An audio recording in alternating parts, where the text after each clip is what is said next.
It's time for Cigar Talk, the fastest growing cigar show in the nation. Whether you're a new cigar enthusiast or a cigar aficionado, we have something for everyone. Bringing you the best interviews, cigar reviews. So grab yourself a cigar. It's time to light 'em up. Welcome back, Cigar Talk. I'm your host, Rob Jones. We got the fill-in, Julio Gonzalez. How's it going, everyone? How you doing, man? I'm doing great. So, seen you at the Leaf this week. You know, I was out of town all of 10 days. Yeah. And so, Larry cut back on his drinking. He did. And so, you know, I was impressed. Yeah. I did not. I did not. Anyway. No, I went up to Lubbock for a, I guess, special assignment, we'll say. And it was good to go up there. And I hung out at the Gaslight some. Yep. Have you been there? I have not. It's a great place that you can go have some nice bourbons. I mean, they have better bourbons than most bars. Right. And you can smoke cigars in there. So, I mean, it's just nice to go in there and hang out. Yeah.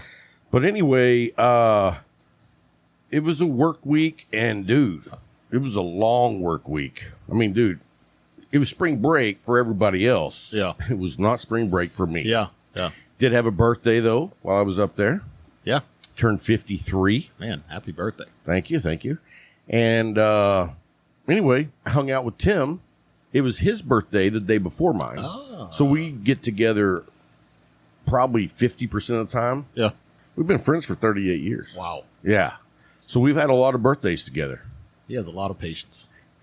He has the patience of Job. I'm not bullshitting you. Wow. I mean, like, I've never had a friend that is like that level of friend that you know you can count on Right. 110%. Right. And so for a guy to be that good of a friend to a guy like me, that's crazy. You know what I mean? You're right. He got patience. Diamond in the rough right there. He's put up with a lot. He's had a lot of fun. You know, he probably has done it just because I think without me in his life would be too bland. You know what I mean? I'm that spice, I can understand that. that ghost pepper that you want to have like once a month, you know? So let's tell everybody what we're smoking, man. Tabanero Sun-grown. Sun-grown. Yeah. Excellent cigar. And you've never had it. I haven't. No. So, And I mean, let me tell you guys, when he lit it up, like within 2 puffs, he was like, Oh, yeah. looking puzzled, like, I that's flavors I'm not recognizing of other cigars. Oh, yeah. You know what I mean? That is very unique. So, I was and blown away. I'm a big fan. Well, you guys know they sponsor the show. So, but we love their cigars, and that's why we have them sponsor the show. Absolutely. So that's the way we do it.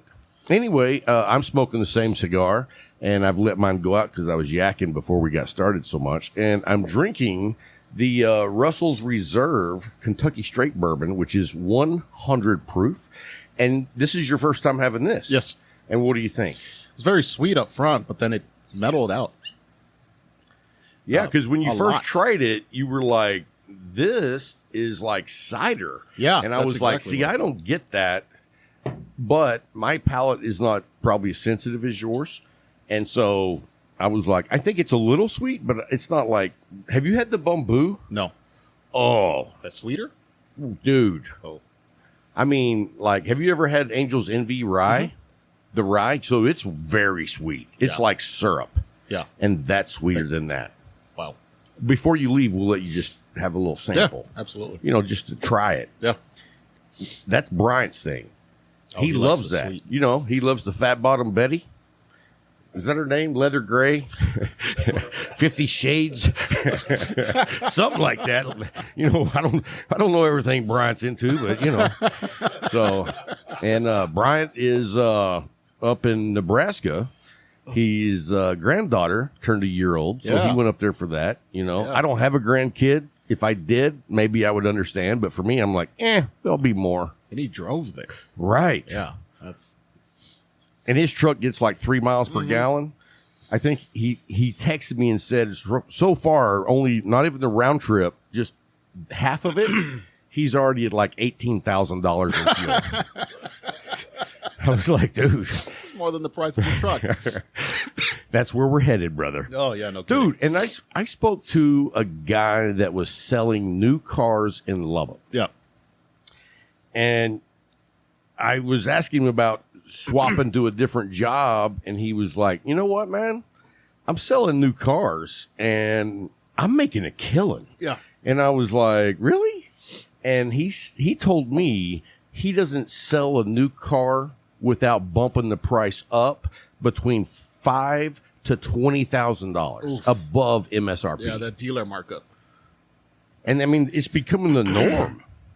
Unfortunately, yeah. Yeah. There's some dealers that won't do it. I don't think that will last. I No. don't think that's sustainable. I think it's just, a money grab right now. And Yeah. I can't even understand that people are doing it. Let's go. Man, I don't know what. It's gotten to the point where manufacturers are having to stop it. I think they should. Yeah. Yeah. Because now you're not selling my cars like I want them to be sold because you're holding out for more money. Right. And those poor people in a year or so when the market comes back down. Well, and you know what? You're going to have to just eat that one, and you're going to own it for the rest of your living Absolutely, days. yeah. Because you're not ever going to recoup No. any of that. No. You're upside down the price of a Civic. Well, I mean, you think, right. I mean, you think when you drive a $60,000 truck off the lot brand new, it drops $5,000 right then in a regular market. Right. But now I know guys that have had trucks like they bought them brand new and they had them for like 18 months and the dealer's calling them and they're willing to give them more money than what they paid for it. Yeah. Dude, what is going on here? Is people gone crazy? It's just there's no new vehicles. But we've never seen this happen before. Right. Yeah. No, You know what I this mean? is definitely unique. It's like some weird stuff going on. Yeah, we're buying a new car is less expensive than buying a used car. Right. Yeah, no, it's nuts. And then the only way they would do it for him, though, is if he turned around and bought another new one, but that new one won't be here for 2 months. Exactly. So now you don't have a car if you go down that road. Yep. And I'm just like, if they're making that offer, some people are doing it. They are. You know what I mean? Yeah. Who's selling their truck, waiting 2 months and buying a new one? And what kind of price are they having to pay for that? Right. I mean, I think we're just in a weird, like, anti-utopia right now. We are. And there's some dealerships that you can go to that aren't doing that. Like who? I mean, like in town. Okay. I know Lawrence Hall doesn't mark them up like that. Really? I don't know about the rest of them, but in town, Lawrence Hall doesn't mark up. Okay, nice. Dealer markup. But, yeah, I don't know why they're paying those prices. They can could you imagine outside. if they were doing that with cigars? Oh. You go into the Leaf and Jay's has a box of Partagas Black that's normally $200 marked up to like $800. I mean, I'd be like, I'm going to kill you, Jay. Luckily, we have Jay, and he wouldn't do such a thing. But dude, man. I mean, let me tell you something. I ran into Jay last night as I was going up to the Leaf. And he stopped me, and we had a little chat before he went home. And he told me what he had done today, or yesterday. And 3/4 of the way through, I was like, dude, shut up. I don't want... I hope you're not setting the bar of what it takes to get into heaven, okay? Yeah. Because I'm screwed. Yeah, I know. Dude, he went over to Matthew's house and changed out the electrical outlet because it had gone bad. What? Yes. I mean, and he doesn't just go over there and half-ass it. He shows up with his tools. He cuts between the faceplate and the paint because someone had just rolled over it. And if you take that off without cutting it, you're going to rip a big streak up the wall. I mean... Yeah. What other cigar shop owner takes this? Because he doesn't have a lot of time. You know what? After he told me what he did yesterday, I was like, I don't know how you do it all in a day. Yeah, how he fits it all. I mean, that guy is constantly doing something for other people. Right. And I mean, you think about this. I mean, we all love Jay. And when we get the opportunity to sit and smoke with him, it's gold. Absolutely. But that really doesn't happen as much as you would think because unless you see, he's busy all day. Yeah. He's not sitting around smoking cigars. Yeah. So when he does do that every now and then, it's like, I get to hang out with Jay. Oh, there's been lots of times I'm ready to leave. I'm like, oh man. And then your opportunity comes, and you're like, count me in. I stay there 5 more hours. Right. Yep. I mean, that's a testament to, I told Jay, I said, I was talking to my daughter about this, who's 20. She's kind of an entrepreneur. Mm-hmm. But I told her, I said, the funny thing is that a day and age when all the companies, businesses are so focused on maximizing profits to the utmost pinnacle every day, and if they reach it, now we're going to raise it to more. Yeah. Jay focuses on all the right things that a business should be doing. Right. And I told my wife and my daughter, I said, and you know what? It's coming back to him in dividends. Oh, yeah. People don't see that when you really focus on the people, it all comes back to you. Yep. I've never been to a cigar shop like it. No. And I mean, dude, how blessed are we that it's right here? I know. 5 minutes from my house. Right. I know.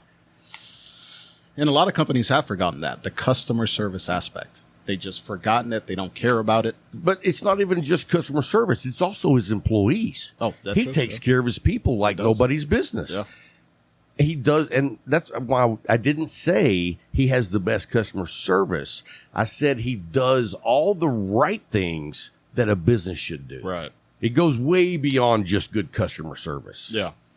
Dude, are you aware of how much business he does around Abilene with local businesses?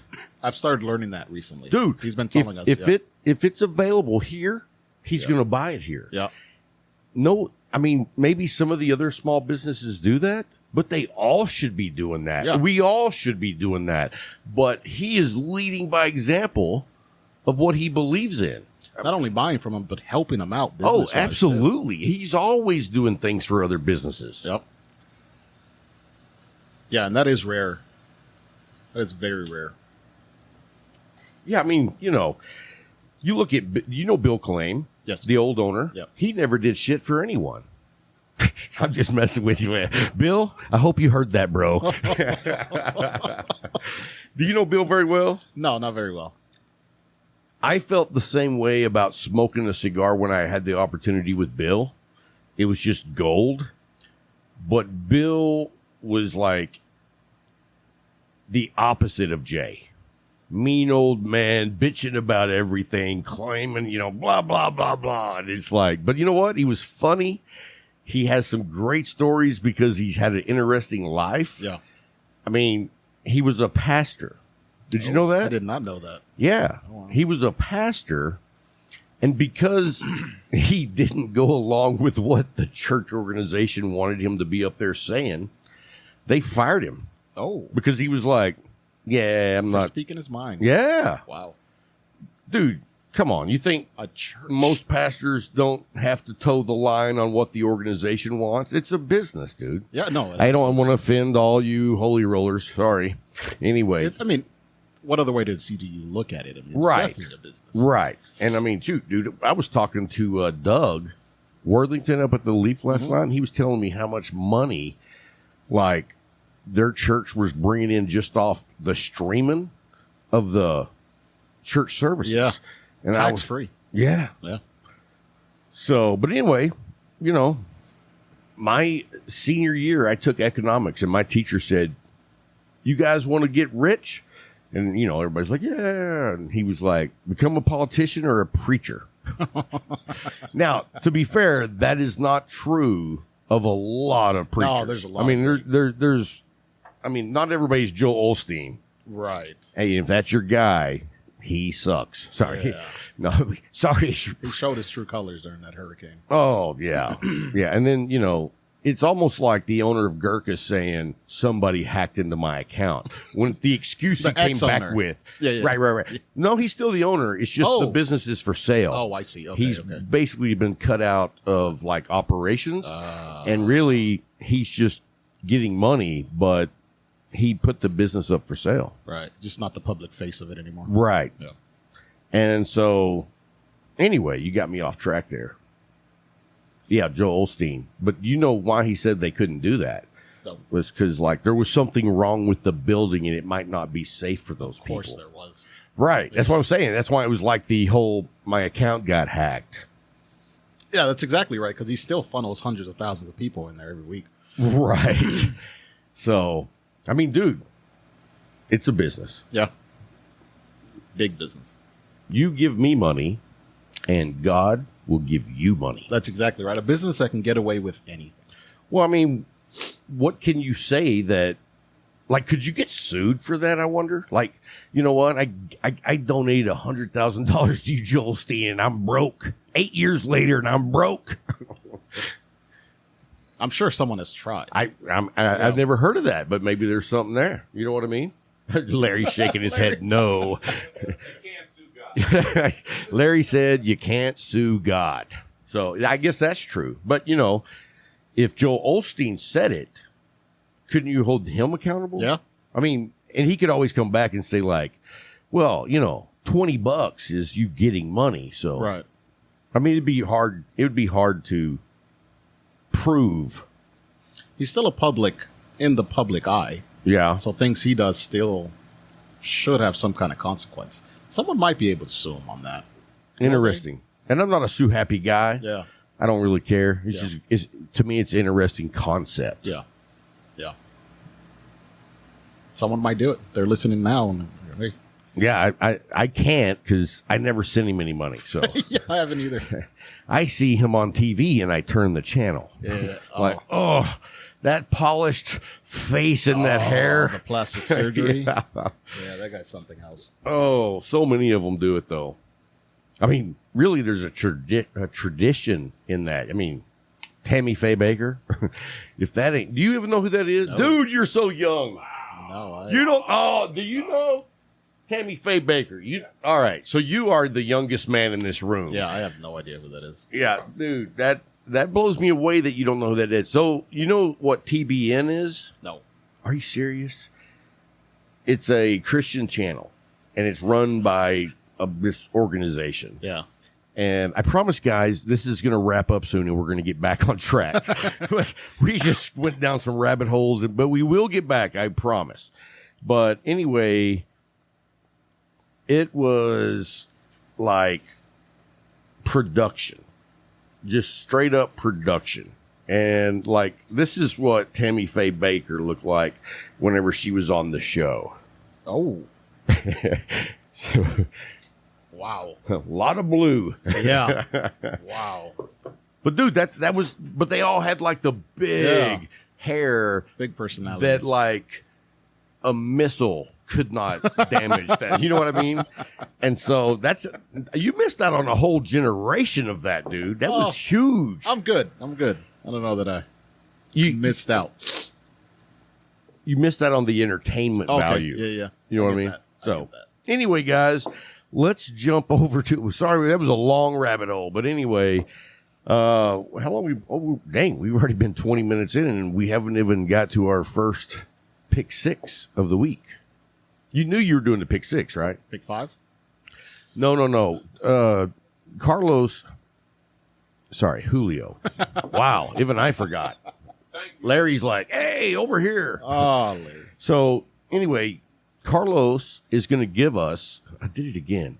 Anyway, he's going to give us his top 5 Connecticuts, and then we are bringing back the one and only Brian Coxson. You know him? No. It's that dude right there. Why'd you pronounce his name like that? Well, I pronounce it. It's just how you say it. That's how I say it. That's why I was like, who? It's WillCockson. Did you know his last name is WillCockson? No. Yeah. I don't know anybody's last name. You don't know my last name? Rob Jones. Okay, there you go. I was like, But I've heard you say it a million times. I've never heard him say his last name. gotcha. I've never heard anybody say his last name except me. Yeah. And that's why you can't argue, because you have no point of reference of what it should sound like. I just don't know. No, I don't think it sounds like that. Just going by his face, I don't think. You're like, I don't have to hear another version to know your version is way off. I'm having another drink. Dude, you're down on the nub. You're still going on it. It's delicious. I don't want to put it down. Don't you love it when you have a cigar that you will smoke it all the way down? Yeah. I mean, it's probably rare that I smoke it all the way down to where like I get the heat on my fingers. You know what I mean? But when you do, it's because you found one that you don't want to let go. Yeah, no, it doesn't matter. It might burn a little bit, but man, it's so good. Yeah, it's worth the penalty. Yeah, So, absolutely.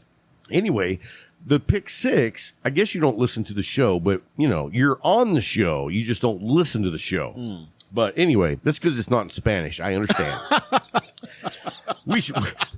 Should we do like subtitles at the bottom in Spanish? Julio. That would be fantastic. I'm going to start dubbing your whole show in Spanish. I'll take over your voice. That would be awesome. Oh, man. Dude, we should do an episode like that where you like just do the voice in Spanish and then I dub it with the video. Yep. We'll do that. And then we'll do one of just you, and I'll do it in English. Totally different effect.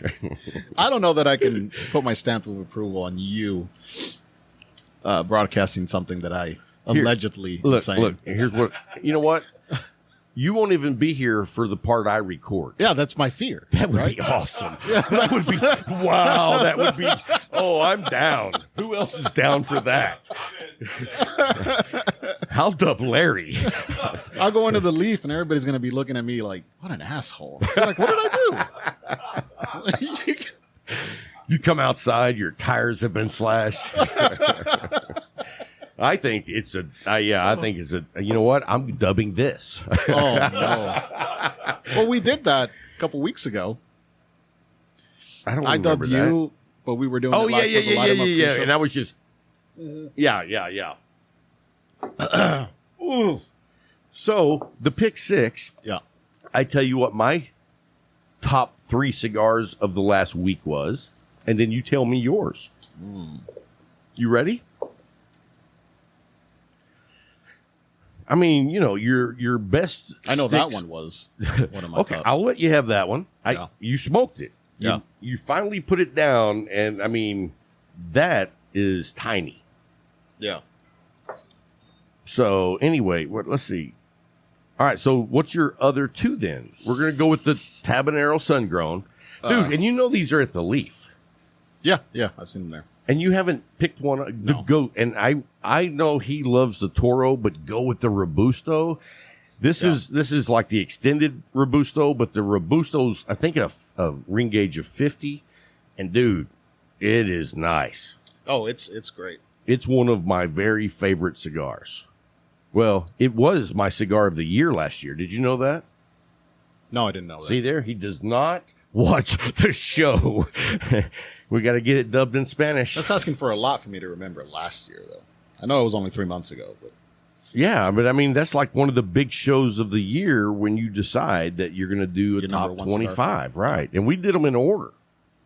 So, all right, man, I'm gonna let you go first. You got what's your next one? The other one was La Galera, 36 box pressed. Yeah, That. I came into the Leaf during my lunch hour one day, and you were smoking one, and you were going on and on about it, and I didn't know that. I thought you were smoking the Maduro, but it wasn't the Maduro. No. And so when you told me what it was, I was like, I didn't even know they made that cigar. Yeah. And I went and got one myself, and dude, it was really good. I mean, it was so rich in flavors. Yeah. I mean, it was like a medium plus. It wasn't like full blown, like, in your face. Yep. And so when you pour all that flavor in with it not being so hardcore, you really get to enjoy those flavors. Or at least that's how I feel. Yeah. No, it was it was great, but you can't find them anymore. I've looked online. I've looked everywhere. I've never seen them before. Yeah. Like, is that a new cigar for them? Or is that it was just a limited edition run from what the box said. Well, that's why you can't find it. Yeah, because Jake, no, you can't find any La Galera anywhere. Whoa, what? Yeah, I sat there trying to order a box. Couldn't find them anywhere online. Jay's finally getting some in on the 28th, I believe. What's he getting in? Do you know? No, I don't know exactly. I hope it's the Connecticuts. Is it? Yeah. What is it? Of what? Oh, what blend? The Maduro, the Connecticut. Oh, okay, the Connecticut. Yeah. Dude. Yeah, we'll get to that. Yeah. Because I'm a big fan of La Galera across the board. Yeah. Their Maduro was like rated a 93. I can't wait to try the rest of their line. Yeah, but to me, I've never seen a review on the Connecticut though. To me, that's better than the Maduro. Yeah, like it's like really, and the Maduro's a 93, and it's delicious. Yeah. So anyway, what's your third one? My third one actually jumps into the Connecticut round. It's, okay, the McAuliffe Connecticut. Great. That one took me by surprise. That was really like my first experience going Connecticut that like I enjoyed. Yeah. Was the La Galera Connecticut. And then the next Connecticut that like really got me excited was the McAuliffe Connecticut. Like I was like, holy crap, that is good. Yeah, the way it changes throughout. I mean, it's not too light. Right. I mean, it has so much flavor that it's hard to even think that it's on the light side. Yeah. But it never goes above medium. So it's not a heavy stick, but you still get like some flavor profiles that you would normally find in a heavier stick. You know what I mean? Which is impressive. That's exactly to do that. Yeah. Now the first third was a little light. I thought a little peppery, but then it started. It just really mellowed out. Yep. But it wasn't like peppery like that jalapeno cigar. No. It was a. You didn't remind me that when we get on break. Yeah. We'll check that out. Yeah. Okay. No, it was a very light pepper, but then it ramped up. Man, good smoke. Yeah, really is. Yeah. Good 3, dude. Real good 3.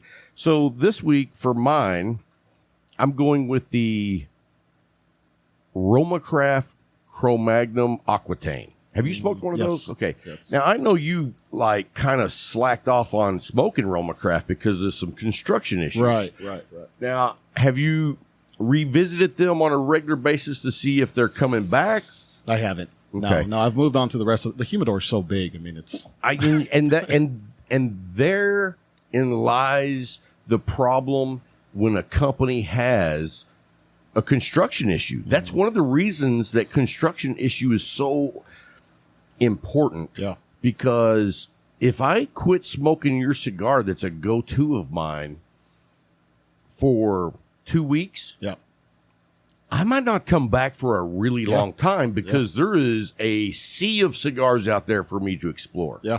And so if you're a cigar manufacturer, it is critical that if you're making a great cigar, the construction is spot on. Absolutely. 90% of the time at least. Yeah. Because if I smoke 4 or 5 cigars, or let's say I smoked 10 and the last 6 were no good, I'm with you. I'm going to start going on an adventure. Yeah, there's too much choice to keep getting frustrated. Right. So I just keep going. I'll come back around to them eventually. Well, I was with Bill Kalame, and I was like, dude, you got to get these cigars in there. And he's like, I've been trying for years to get those, and we've never been able to get them. Yeah. And I was like, 4 or 5 times I would come back from Lubbock and give him one. Yeah. And we both loved them. Yeah. And I was like, dude, call him, do something. And he was like, all right, picks up the phone, calls the headquarters. I don't know who he talks to. And they're like, all right, we'll have them out to you tomorrow. And he was like, we got Cro-Magnums from Romacraft. And I was like, badass. Yeah. And that's a great cigar. And that was, that was in my heyday of really just smoking powerful, one after the next, just nicotine bombs. Yeah.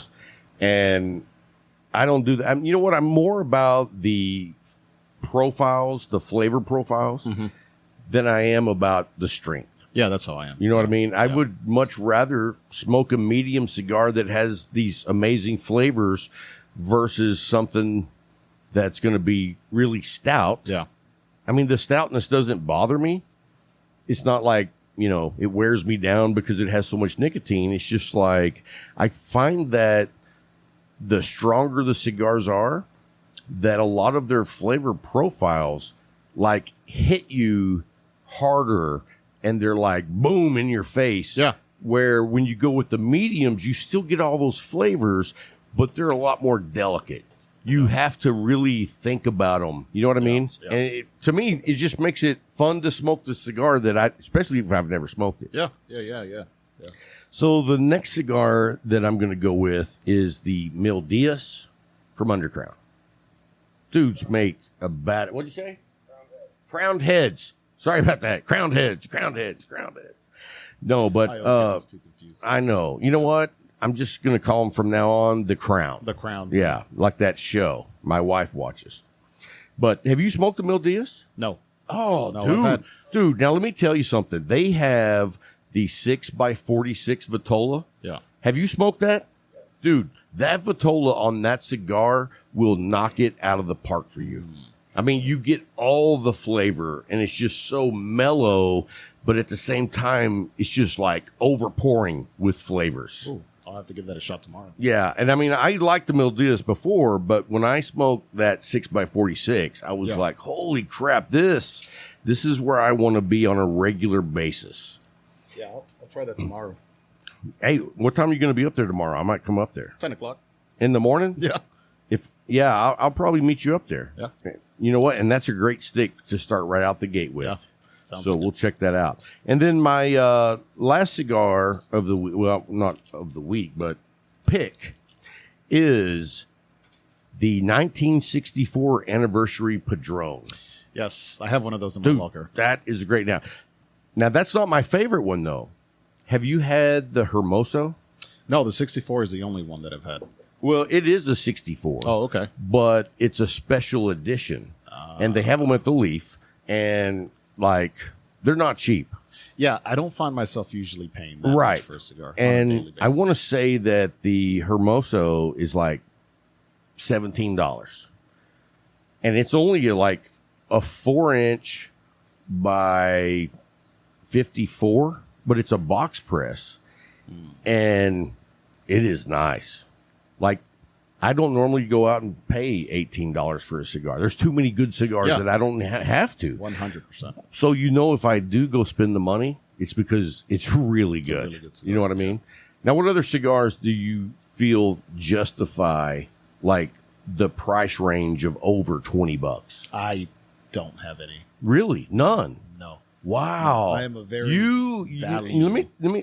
Dude, nobody's more value than me. Dude, You're just fucking cheap. Yeah, well, me and Brian actually had this conversation. Sorry, guys. Because you just pissed me off, Julio. Me and Brian have had this conversation. I find there's so many, like La Galera is a great example. That's $7 to $8 stick. Right. Excellent stick. Right. That, there's so many of those sticks. I just don't feel the need to go 20 plus or heck, even 18 plus, 17 plus. Let me tell you why. Because you haven't. Right, Brian? You haven't spent the money on that level of a cigar, and the reason why is because you never have. But as soon as you do, and you like smoke one of them and you go, it's all right, but $27? And then for no particular reason, you're like, you know what, I'm going to try another one of those. Yeah. And then you smoke it again and you're like, there was some uniqueness to that I've never experienced, but I remember that same uniqueness from the first one. I just didn't realize that it was unique because I had never had more than one. So you see what I'm saying? And so then months go by and you decide to smoke it again and you go, holy shit, that's good. That's my experience with the Padron 1926. Same with the McAuliffe Riata. Not the Riata. What's the Reserva? First time I smoked it, I was like, $42. I don't think so. But I smoked another one, and I was kind of like, you know what? That was actually pretty good. I'm going to have another one. And the next time I have one, I'm like, holy shit, now I get it. Now I get it. You see what I'm saying? It's an education. I mean, if I pay that much for a cigar and it doesn't wow me, I'm probably never going back to it again. And that's the wrong mentality because you can never judge a single cigar on smoking it one time. Yeah. Now, within reason. I mean, Right. if you smoke it and it tastes like a dog rocket, it's not getting better. Right. But a lot of those subtle cigars, the subtlety is what ramps up the enjoyment. Now, when you smoke those, you want to be able to sit back and really take it in. Right. You know what I mean? You don't want to be hanging out and jacking around with me. Right. Because you're not going to be able to relax. Right. Yeah. Yeah. And that's what I do in the mornings. That's why I go to the Leaf in the mornings, because there's not many people. Right. And I can sit there and really focus on the cigar that I'm smoking and the coffee, because they have great coffee. Dude, let me tell you something, man. I was in Lubbock for 10 days and I was not able to get good coffee. And I came back and went down to the Leaf and I had some coffee and I was just like, oh, dude, it's not good coffee. It's amazing coffee. And what I sat there and looked at, I was like, Jay, is that just a regular, coffee machine you brew that out? He's like, yeah. Like, what? How is it so good? It's a bun. Yeah, it just pours hot water through and comes out the just bottom. a basic diner coffee maker, right? But he has such good quality coffee. It's the beans. It really the is. beans are amazing. Yeah, and being a member and just being able to get as many cups as I want every month for free, it's like, holy crap. Every day I'll have 3-4 cups. That makes up for the price of the membership right there. I'm telling you right now, like, being a member at the Leaf is a no-brainer. No. Yeah, absolutely. You know what I mean? Absolutely. Because all the perks that you get. Yeah. And just being able to hang out with the other members in the back. Yeah. I mean, there's very few people that are members that I don't like hanging out with already. Scott Fritz. But, anyway. But you don't have to have a membership. You can still relax in the front. Oh, sure. Which is just, which is great. But the perks from the membership. But the perks from the membership, and I don't understand, if you go to the Leaf regularly and sit up front, why would you not be a member? Yeah, exactly. You know what I mean? Because just the perks alone are more value than if you just come hang out up front and smoke. Now, I get it. Some people just want to come in and sit up front and they can look out the window and watch people walk. Whatever. Yeah. Scott Fritz. Anyway, hey, that's going to wrap it up for this week. I gave 3, yeah. This is going to wrap it up until we come back from break. We're going to let Julio take a break, and we're going to bring in Brian WillCockson. So don't go anywhere. We'll be right back.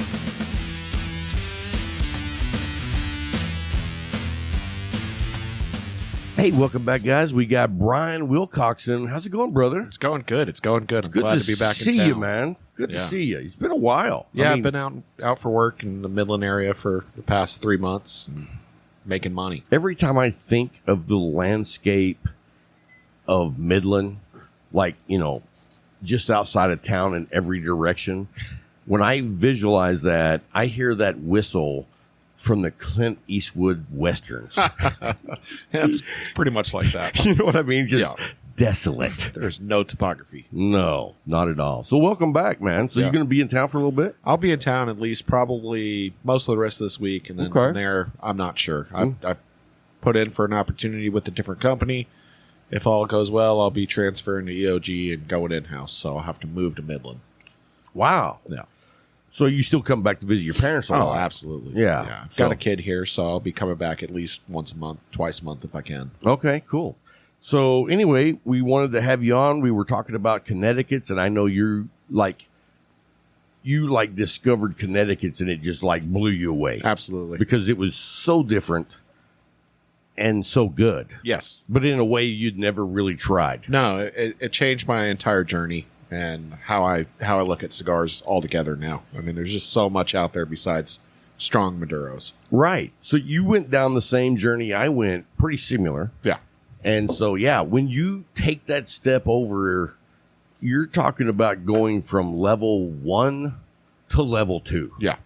And then when you get into the Connecticut's, it opens up level 3. Yeah. You know what I mean? And it's like, wow, now once you start getting into the Connecticut's and they're really speaking to you, now you're like, well, what's this going to be like? Right. You know what I mean? Well, then you find the Habanos and the Sun Drones and the Naturals, Corojos, all those other lighter shades that you steered clear of because Exactly. it was not very dark. It wasn't covered in oil. Right. Yeah, I couldn't lube my truck wheels with it. Exactly. It's just And so that means we all love however dark it could be and how oily can that wrapper be. exactly. The Cabinet 6 from LFD Yep. was so dark and just like, if you were to wring it out, I'm pretty sure you could like do an oil change on a small car. Cook some bacon in it. Or at least. So anyway, well, welcome back. And so you have a list of your top I do. 5 Connecticut. Now, do you have them ranked? I do. Awesome. I have them That's ranked. how we want to hear them. So I've done this before one time. I believe the first time I was on the show, I did a ranking of my Connecticuts and top 5. And has it changed? It has changed a little bit. Okay. And one of And these... that's a testament to just how the cigar journey is. Exactly. Like sometimes you'll have a cigar that makes the top 5, and then a few months later, somebody's replacing them. That's exactly what's happened. And some of it just has to do with availability. Sure. So La Galera has not made the list this time around. Fair enough. If they're not available, I can't smoke 'em. if I can't smoke them, they're not going to be on my list. No. Since I've been in Midland a bunch, the selection there is quite different than what we have at the Leaf.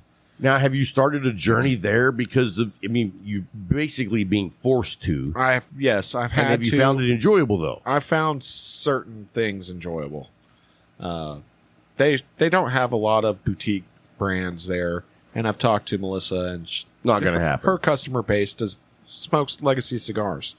There's a core group of us that are big into the boutiques, and when she gets them, we buy them. And she does bring some in, but not as many as we'd like. So what I really hear here the most is that she actually listens to her customers more than you gave her credit for when you first got there. Correct. Good. That's good. I mean, she does what she's what's good for her business, and people like to smoke those legacy brands. They like the Monte Cristos, they like the Rocky Patels, and those are just Hey, cigars that I'm there's not a smoking. market for them because they are almost everywhere. Exactly. I mean, there's a market. I mean, I would say that you're going to have the infused sweet cigars Yeah. from Acid. That's number 1 across the board Across for the board. sales. Yeah. But then you're going to fall into those 2 ginormous companies, either under General or Altadas. Right. And that probably is going to be like, shoot, man, whatever percent's left over, they're like getting 80 of that. 'Cause Exactly. the boutiques are fighting for every dollar they can get. Right. Because so many people smoke the legacies. The legacies. Yeah. And with me, being out in Midland has branched my palate out quite a bit because I've gotten into Cubans out there. A lot of guys out there are smoking Cubans. We order them online in different places, And you met a guy that had a ton of them. a ton of them. Yeah, The we're going to biggest get into a selection. little bit of that. Yeah, if you don't it's- care, if it's open. I don't know how. I'll just leave his name out of it. Right. I don't need his name. You, Right. you have his address, though. I do have it in my phone. We'll post that on the internet. There we go. So, yeah, I definitely want to get into that a little bit because, I'm going to say that the whole Cuban, I'm not experienced in the Cubans. It's been quite enjoyable, especially, if I have to smoke a legacy brand, I'm going to smoke it Cuban now. Nice. Really? I will not smoke an American sold Monte Romeo and Cristo. Julio, Monte Cristo, Partagas. Whoa. I'm telling You you, won't even smoke the Partagas not even Black. the Partagas Black. No, But I've smoked the Partagas Black. What Cuban is equal to the Partagas Black? I They would don't say have that dark cigar. not dark. Now, most of the Cubans aren't Maduros. Right. That's Most what I'm of them are saying. There's naturals. no replacement for that Right. one cigar. So you don't get that one cigar, but the plethora that Partagas has in Cuban cigars, I knew I could find the weak point of your shield. Just saying. they have so many different Cubans varieties. And we're talking Partagas cigars. alone. Yeah, just in Partagas. Partagas has, I want to say, 10 or 12 facings. I've Cubans. actually smoked one Partagas Cuban cigar. Yeah. A friend of mine sent me a care package of just crazy expensive cigars, exotic, Yeah. so to speak. That was when I got the Padron Millennium. Yeah. it was like 17 years old when I smoked it. And me thinking I know everything about cigars, I'm like, I'm not going to enjoy that. That's going to suck. And at that time, I was in the hardcore nicotine bombs. So it was like they didn't even have a chance. Right. You know what I mean? Because I already thought this is what a cigar should be. Yeah. So when I smoked them, now I will say the Padron Millennium was amazing. Yeah. Which I really didn't think it would be, because I was like, you know, what's the chances of this cigar being taken care of for 17 years? Right. Or over time, does the cigar lose its flavor? And so my expectations were very low. And then I smoked it. I smoked it on a live Instagram. And it was actually just amazing. Yeah. I couldn't believe it. And then I smoked, I don't even know what the Cohiba is. It's like the Behike. Behike. I haven't smoked one of those. He sent one of those, and, you know, those are pretty high end. That is the go-to Cuban cigar of most Cuban smokers. Really? It is the highest #1 fake cigar in the world. Right. And they say if you smoke a Cohiba Behike, you'll never smoke anything else. Well, so, like I said, I wasn't giving it a fair shot because of where I was in my journey. Right. And I had worked at the Leaf, and you know how sick and tired of when you work at a cigar shop, guys come in and be like, hey, you got Cubans? And you're like, oh. So that experience made me just like despise anything Cohiba. Yeah. And so anyway, I smoked it, and it was good, but it didn't like blow me away at all. Right. Because I'm sure I missed 90% of any flavor profile because I wasn't into the flavor profiles then. I haven't smoked any of the Cohiba Cubans, period. Okay. And part of that is because they're so faked. The other thing is I've talked to guys that smoke a lot of Cubans, and they say the Cohibas, they're not really worth it. Other than that Behike, the rest of them kind of fall flat. Yeah. And I mean, I think early on, I think I maybe smoked 2 Cohibas. Yeah. I didn't care for either one of them. And one of them was the Nicaraguan, and one of them was the like Red Dot or something. Okay. I don't know. But I was just not impressed. And I was like, for $18. Exactly. And so I've just, ever since then, I was steered clear. I haven't smoked any of Cohibas. the Nicaraguan or South American blends of Cohiba at all. Yeah. Now, have you smoked the Cubans, though? Yes. No, Okay. not the Cuban Ah, Cohibas. gotcha, I haven't smoked any Cuban or Cohibas, period. Well, you know, I got a whole box of fake Cubans. Yeah. A guy bought them for me as a gift, and he didn't know. Right. And when I got them, I was like, it looks like my dog made this box. Yeah. Okay, so I guess if you want to be technical, I've smoked a fake Cohiba Cuban. Okay, gotcha. And it was disgusting. I didn't smoke any of those. In fact, I used them for some photo props, and then I put them, I like hung them on the wall. Yeah. As these are fake. Right. But, I mean, it was a bad fake. Yeah. Well, what's funny is I went to lunch one day in Midland, and I walked out and lit a Cuban. And I was walking back to my truck, and I happened to walk by this trash can with the ashtray on top of it, and look in there, and sure enough, there's a Cohiba Cuban in there. And I picked up the butt. It's fake. So it's really fascinating how that brand has been faked, and there's so many bad ones. There's so out much there. money in it. Yes. I don't know if you know who Ali is. I believe it's Ali. It's the big smoke guy from Kuwait. Okay. And he showed a video, and I don't know if you know, he owns a badass shop. Right. Like, top of the line. And I take it back. It's not Kuwait. It's another Middle Eastern over there somewhere. Like Saudi Arabia or somewhere. Yeah, not there either, but like that. So Right. anyway, he had a video of a like special edition of the Behike. Mm-hmm. And the box it came in was freaking amazing. And on the outside of the bottom, it had like a badass logo of Cohiba and a serial number. Yeah. You open it up, every cigar is serial numbered. Right. To the box. Right. And they were fake. Yeah. So I mean, they have the holographic shit.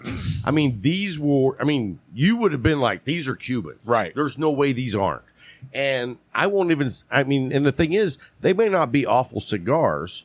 They're probably pretty good because they wanted them to look like this cigar. Exactly. And so they're not the banana peels like what I got. But the value on those Cohiba, like that box was like $30,000. I wonder if it was the book. So every year, certain brands in Cuba make a book box. It looks like a book.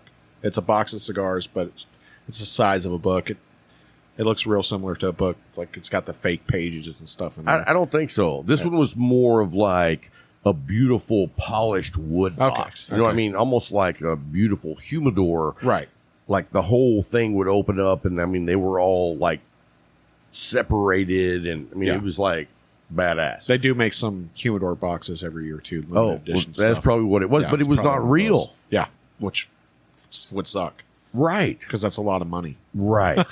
Yeah. So anyway, I was blown away because I was when he showed the whole video. I mean, he went through everything showing you how they got it all right. Right.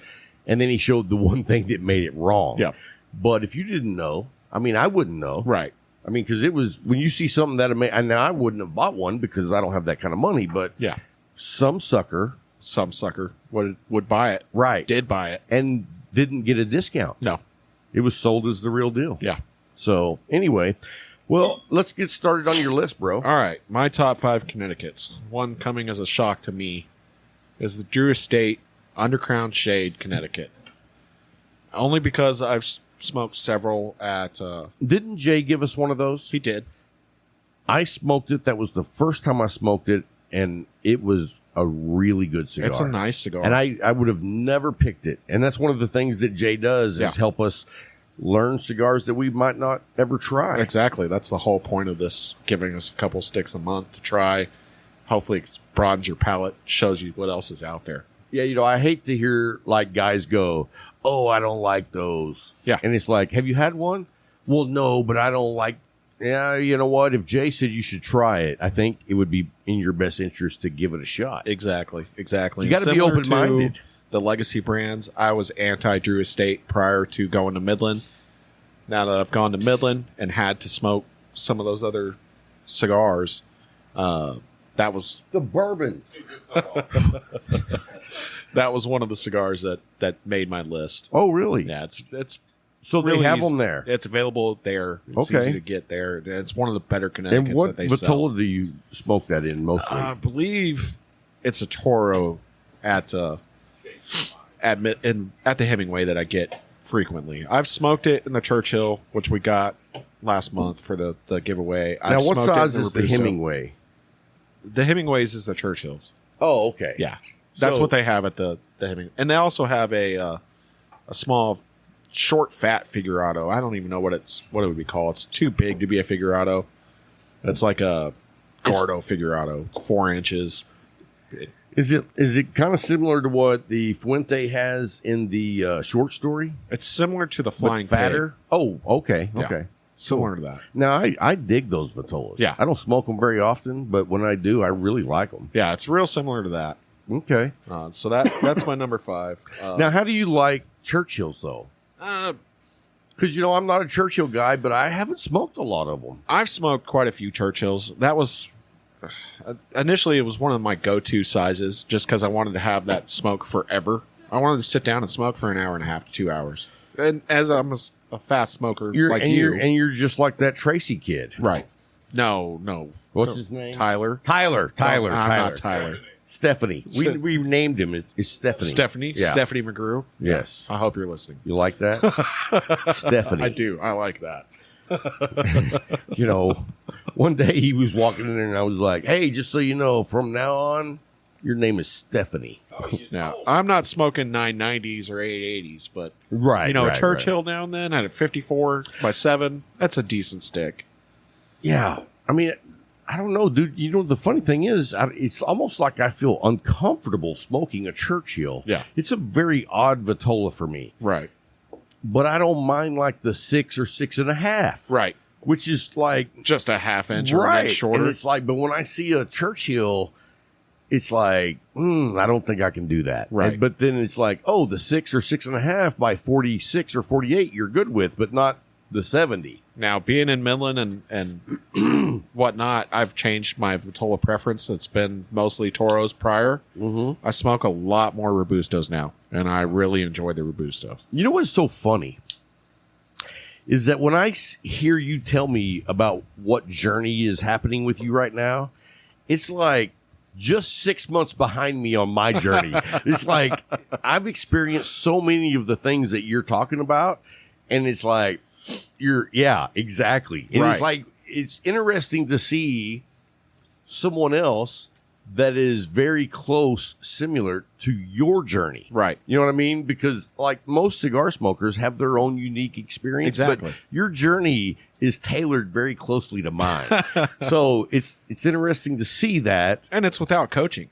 We don't even talk about it. No. I mean, it's just, I hear you and it's like, do you want me to tell you what's going to happen over the next 6 months? No, I don't want to know. I don't want to know. I wouldn't do that. I want to be surprised. It's more interesting for me to hear about your journey. Right. Because I'm like, oh, yeah, that's how it was for me. Exactly. But because a lot of journeys are not anywhere close to what mine are. Well, if you live in Midland or Lubbock or one of those windy cities and you have to smoke outside, you don't want to smoke a Churchill outside. Yeah. You don't. That would be awful. A Robusto in your truck or a Robusto sitting on the porch in the wind isn't terrible. Well, let me ask you this, though. Like, when I was in Lubbock, we had some days that were 40 miles an hour wind. Like, from the minute I walked outside at 4:50 in the morning Yeah.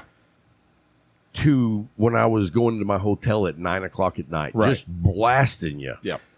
But I will say this also. One of the days I was there was the perfect weather day you could ask for.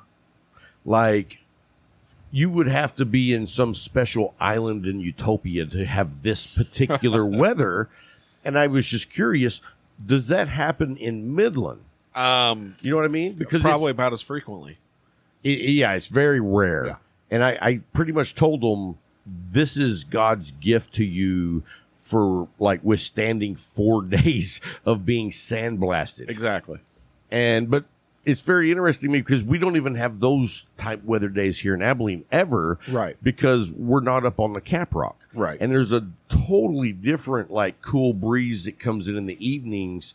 Like it can be 108 in Lubbock and it's miserable. Yeah. But when the sun goes down, the breeze comes in and it feels like it's 70. Yeah. And we don't have that here. That's like that in Midland. It can be real hot during the day, and then once the sun starts to go down, it cools off quick. I mean, it's more or less a desert. Pretty much, yeah. And I guess I never really equated Lubbock with being a desert, but that's spot on. Right. It is. It is more or less a desert. I mean, it's a desert climate, and you get those same transitions in the weather rapid. And dude, when you get those breezes coming off of the Rocky Mountains from New Mexico, yeah, it is so nice. It is. So anyway, let's get to your number 4. All right. Number 4 is AJ Fernandez, New World, Connecticut. Never had it. Never had it. You'll probably never smoke it because it's also only available in a Churchill. Oh, really? Yeah. Well, at least at the Leaf. You probably could get other sizes somewhere else, but the Leaf only carries Churchills. Okay. And hey, you know what? I'm not opposed to trying it if it's on your list because it tells me that's pretty damn good. $8.95 a stick. I mean, it's a great Connecticut and budget friendly. Wow, $8.95 for a Churchill. For a Churchill, that's a great price. Exactly. And so you know what? I'll smoke one this week. And next week, I'm going to come on the show and tell everybody whether you're full of shit or not. That's what I'm going to do. Go ahead. What's number 3? Number 3 is the McAuliffe, Connecticut, and the Robusto. All day, every day. All day. All day, every day. That's a Connecticut that literally I will smoke any time of day. And I prefer the Robusto over the Toro. As you should. As you should. Hands down. All day long. That was number 3. And the first time that I did this is still maintained its spot. That's good. Yeah. I mean, I'm so far, other than the AJ, because I've never had it, but yeah, I'm digging it. Let's go. Awesome. Number 2 is the Perdomo Bourbon Barrel Aged Connecticut. Never had it. Another Really? fantastic cigar. Now, is that also in the Robusto? I've had it in the Robusto, the Churchill, the Toro. I like all three just about the same. Wow. Just about the same. The Robusto is actually a little more potent to nicotine wise. It's a little more punchy. Okay. And so See, well, then that makes me want to smoke the Robusto. yeah, I enjoyed it quite a bit. It actually gave me a nicotine buzz one day after I'd smoked 4 or 5 cigars. That's impressive. Yeah. Like, I probably only get like a nicotine buzz like that maybe once every 3 to 4 months. Right. But when it happens, you're like, whoa. Hey. Yeah, tickle me there again. So, yeah, I don't get that very often, but when I do, I get a little excited about it. Right. So, all right, good stick, man. So what's the next one? Number 1 should come as no surprise to you. It is the Tabanero. Oh, Connecticut. yeah. I mean, I was handing them out before you got here, so. Oh, they're so good. And honestly, my favorite one is the Tabanero Big Daddy Connecticut. Really? The Big Daddy with that torpedo, and you can cut that. That's a 6x60. 6.5 by 60. Oh, 6.5 by 60, Yeah. and it's a torpedo. I have not smoked it. It is fantastic. See that? You know, I'm not a big ring gauge, Right. So you know what? I'm gonna have to try one of those this week too. I love, like, when I go to my Connecticuts, that is my number one. Yeah. And I almost always smoke it in the Robusto. Yeah. I just do that stick.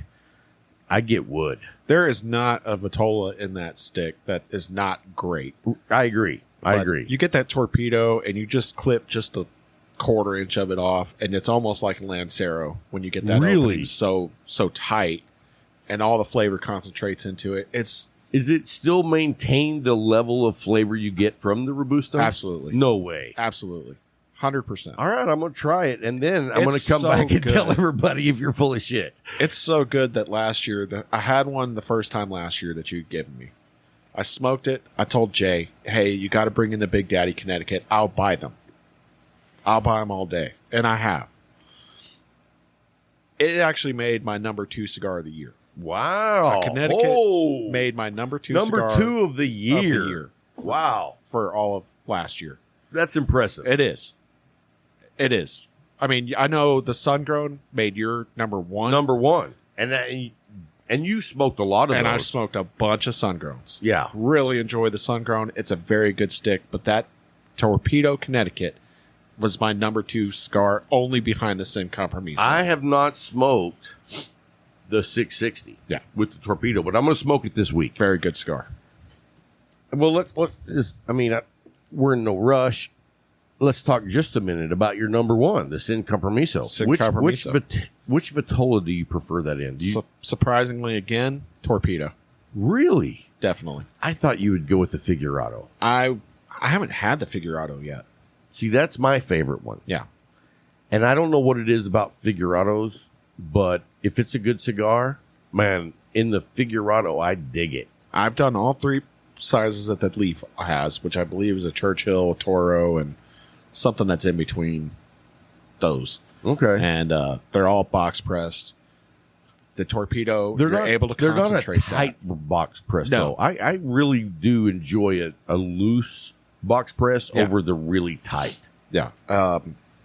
The Torpedo, being able to get that opening small, almost as small as a Lancero or even smaller, it really concentrates that flavor, and for me, brought out the complexity in that stick. That's the only Sin Compromiso that I've gotten all the flavor changes that I've gotten. All of them. All I know is when I take the cold draw on the Sin Compromiso, it's like I'm having a dark chocolate candy bar. Yeah. It is just, I mean, so rich. Just on the cold draw. Right.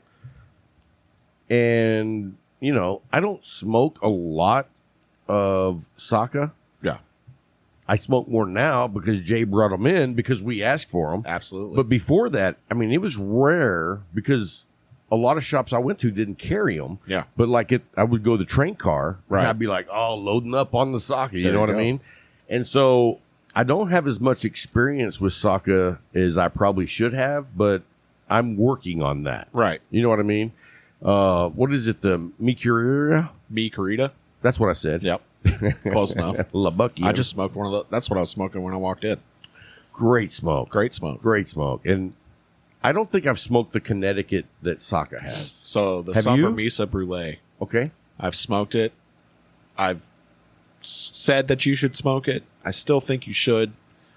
I think the hardest part you'll have getting past it is a sweet tip cigar. Really? It is.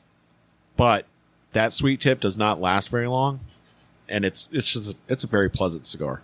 Okay. It's not overpowering. It's just got a little touch of sweetness on it. Really goes great with a cup of coffee in the morning. You're giving me a good list of Yeah. cigars to try this week, and I'm gonna. And does Jay have those? He does. Okay, I'm gonna try that too. Fuck, I'm gonna be out $200. But sorry about the F-bomb. Larry is giving me the finger. Anyway, now before you go though, I want to explore a little bit because you've actually started a journey that I've never had. Right. And so, even though it's been like really fun for me to hear your journey because it's almost a replay of mine, Yeah. now you forked off and you're doing a whole different exploration that I don't have access to. I've taken a dive into Cuban cigars. And like, not being a Cuban guy myself, Right. you know, and I think it's easy to fall into a trap of going that I love my cigars so much that, you know what, all the Cubans suck. Right. I don't smoke Cubans. You know what I mean? Right, And it's right. like JFK, the president of the free world, loved Cubans. Yeah. He could love anything. He's the man of the world. Right.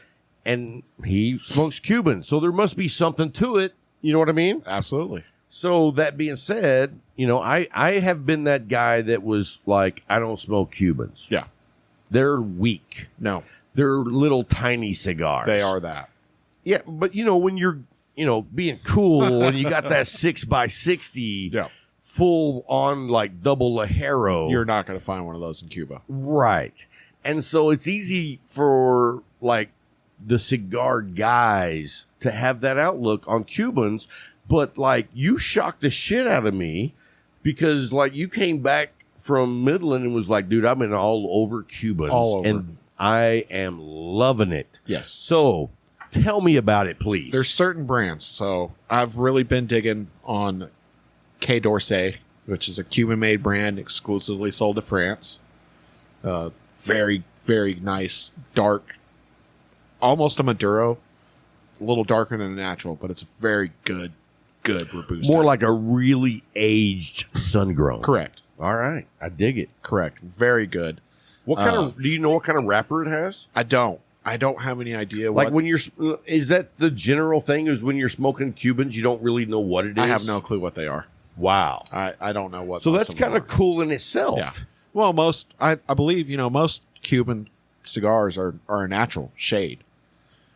Almost all of them. There's Okay. a few. I know Monte Cristo does make a Maduro, and I believe Romeo and Julieta makes a Maduro as well. I don't know about the rest of them, but the Partagas, I haven't had a Partagas yet from Cuba that I don't absolutely love. Really? Everything from the Partagas Series D number 60. It's a little 3 3/4 inch cigar by 52. It is a perfect 30-minute smoke. And Really? it will knock your socks off. It's a nicotine bomb in So- a short package. Wow. And see, that's one of the things that I guess I even have miscued. Yeah. Is that the fact that the Cuban cigars are not like really dark and heavy. Right. That they're not strong in tobacco or nicotine. Right. But you're saying that it is a nicotine It is bomb. a nicotine bomb. Wow. That See, particular blend. that's why I wanted to hear about this journey you're Right. on because, dude, I don't really know anything about the whole Cuban industry. The Partagas Aristocrat, another just. Now, how long is that? That's a long cigar. It's a longer 5. Oh, Yeah, it's a 5-inch cigar. Most of them are Coronas. So like a lot- me. Yeah, Yeah. A lot of Cubans are Coronas and smaller. Yeah. Well, Penatellas. like me. Penatellas, Petite Robustos. I mean, a lot of stuff like that. Right. So I've only had a couple that I really didn't enjoy, but I actually got a hold Do you remember what the ones that you didn't like Yes. were? What were they? I mean, they're in Cuba. Right. Okay, so we're not knocking an American company. I don't do that. Right. But for Cuban, I mean, if you're trying to have that experience, I would like to steer people away from something that wasn't good. Exactly. So And what were they? the Cuaba? Never heard of it, of course. Right. It's a long figurado. It's about 6 inches. It's pretty thin ring gauge, 42, 44. And it's also a torpedo. Was it bad right out the gate? Right out the gate. You can't get it drawn. Did you smoke it? I tried. I tried to smoke 2 of them. And they were both so and they tight. were both you so smoke tight it. that you couldn't smoke them. And that's a problem with Cubans is they're so mass produced that they do have a lot of construction issues. The whole thing of, you buy a box of cigars in America, you might have one in a box that's trash. And you might have none. Right. You buy a box of Cubans, there's a good chance you're going to get at least 3 that are practically unsmokable. So a certain cigar brand owner told me that when you go overseas and guys buy boxes of Cubans, Yeah. they expect 20% of them are unsmokable. I believe that. He said if they buy a box of 20, 6 of them are not going to be good cigars. And he was like, it's only in America are our standards so freaking high that would be unacceptable. Absolutely. And so I didn't know if he was full of shit because I thought, you're just trying to make excuses for your own brand. Right. Another brand that I'm really digging Blanco. on, Por Laranga is another brand of Cubans. They're pretty unheard, smaller company, very good cigars. So They're hard to get, but very good. And that's a lot of the Cubans right now are hard to get. The Quai d'Orsay's, you can't. They're annual release to France. They're hard to get. Ramon and Lones. and like, what's the price point on those? The Quai d'Orsay's are probably between $12 and $15 a stick. That's not bad. That's not terrible. No. The Partaguses, I've seen boxes of Partagas, box of 25 for 106. They're affordable. Wow. They're affordable. A box of 25? Box of 25 for 106 a box. Shipped. That's under $5. Yeah. Wow. That's including shipping and no Now, tax. what's the legality on buying Cubans online? You still can't. I mean, technically, legally, you're probably still not allowed to buy them. Are you but breaking the law? Absolutely. Okay. Absolutely. I always knew you were a lawbreaker. They're, Breaking the law. they're imported from different European countries, Okay. mostly Sweden. Oh. Is where we're ordering our cigars from. Now, because we've talked, you've told me some of the stories.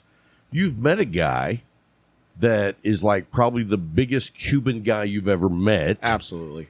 And he has his own, let's just call it stash of Several. Cubans. Lots of stash. And so you've actually been able to go over there to a guy who, let's just say, is in a different income bracket that we are. Absolutely. 100%. Way different. Yeah.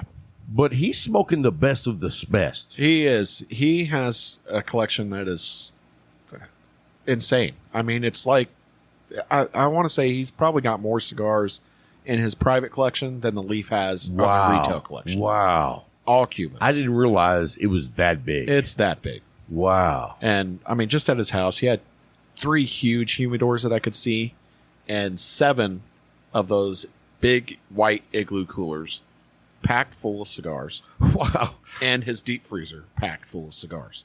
All Cubans. And a lot of these are Cubans that you can't get. He had... And so, how about the experience that you've had with the generosity that this guy's had? I went to his house one night for just a casual dinner. We had a get-together with 5 friends and ate some food and decided to have a cigar. He went into one of his lockers and pulled out some pre-embargo Dunhills. These were Dunhill... So, like 1963 or further back? Further back. Wow. No way. Further back. 1953. Wow. Yes. So you're smoking almost a 70-year-old cigar. Wow. At a price range of $1,788 a stick. Wait, Did you say $1,788 and $88 per for stick, one stick? for one cigar. Dude, now, all right. You know what? I mean, lay it on us. How good was it? It was very good. It was surprisingly good. I didn't know how much it cost until I was about halfway through it. And how, okay, so the first half, though, how was it not even knowing anything about it? Not knowing anything about it, it was surprisingly good for a 70-year-old cigar. I like you with the 13 or 17-year-old Padron. I mean, you expect that you're probably losing something, and who knows? I might have. Right. You don't know. Because you don't know what it was. That cigar's twice as old as I am. 68 years ago. Right. And I mean, if you think about it, if he bought it 70 years ago, no, I mean, if they were available 70 years ago, how long were they aged? Right. So you could be easily 75-year-old cigar. Right. 77. And I know, this guy's not 70 years old. Right. So I know he didn't buy him new. But he's taken meticulous care of them. Evidently, whoever had him prior to he had taken very good care of them. They were excellent. I didn't have a construction issue. They burned perfectly. They tasted great. It was fantastic smoke. So let me ask you this, though. Like, me and you smoke a lot of the same cigars. Right. We enjoy a lot of the same cigars. So I'm going to say probably more than anybody else I know, you know my palate preferences because we apparently have some of the same. Right. How were the notes on those cigars? You know, I've never been been able to pinpoint a note. No. And you know me, that's not me neither. Right. I'm not a reviewer. Right. I'm an enjoyer. Yeah. And so, like, I love a lot of flavor. I love rich tobacco. I love when it's not just kicking my ass and it's just like beautiful. Yeah. That's how I explain a great cigar. So this cigar for me Beautiful. was a medium nicotine, but a medium plus bodied cigar. So flavor notes were pretty potent. Nice. I mean, it was a nice medium plus cigar and held its note throughout the entirety of the cigar. And see, with the Cuban, I've never had that. Right. All the Cubans that I've had were like medium at best, Yeah. usually lower. The only really good Cuban that I really did enjoy, and I don't even know who made it, but we had a guy down at the Leaf named 530 Fred that passed away. And when he passed away, Dr. Bill broke out a whole box of Cubans that he'd been sitting on for like 4 years. Yeah. And he gave us all one. And it was really good. I was like, shockingly, I thought it was good. Yeah. You know what I mean? Because I was that Cuban suck Right. mentality. And so Dr. Bill would go over to that, the most world famous cigar lounge in the world where Winston Churchill went Okay. in London. Yeah. I think it was Fox. I'm I not think sure. that's what it's I've called. Heard of it. I can't remember the name. I'm pretty sure it's Fox, but he went over there every year for like a month, Right. and he would just go over there and smoke cigars with those people. And he would always come back with several boxes of Cubans.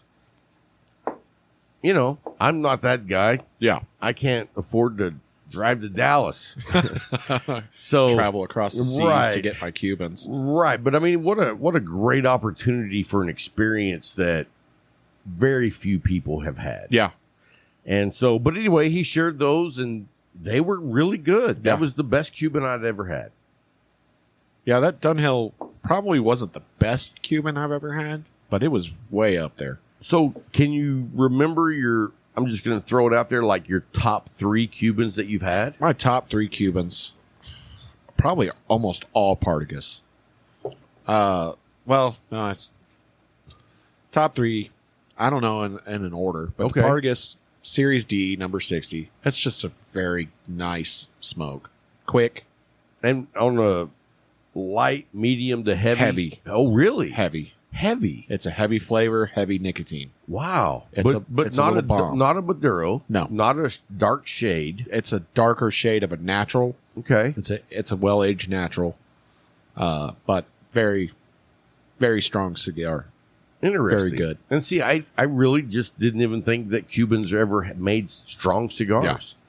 Yeah. That's an education. Yeah. I love hearing about someone else's journey that, especially when ours are so similar, that you forked off.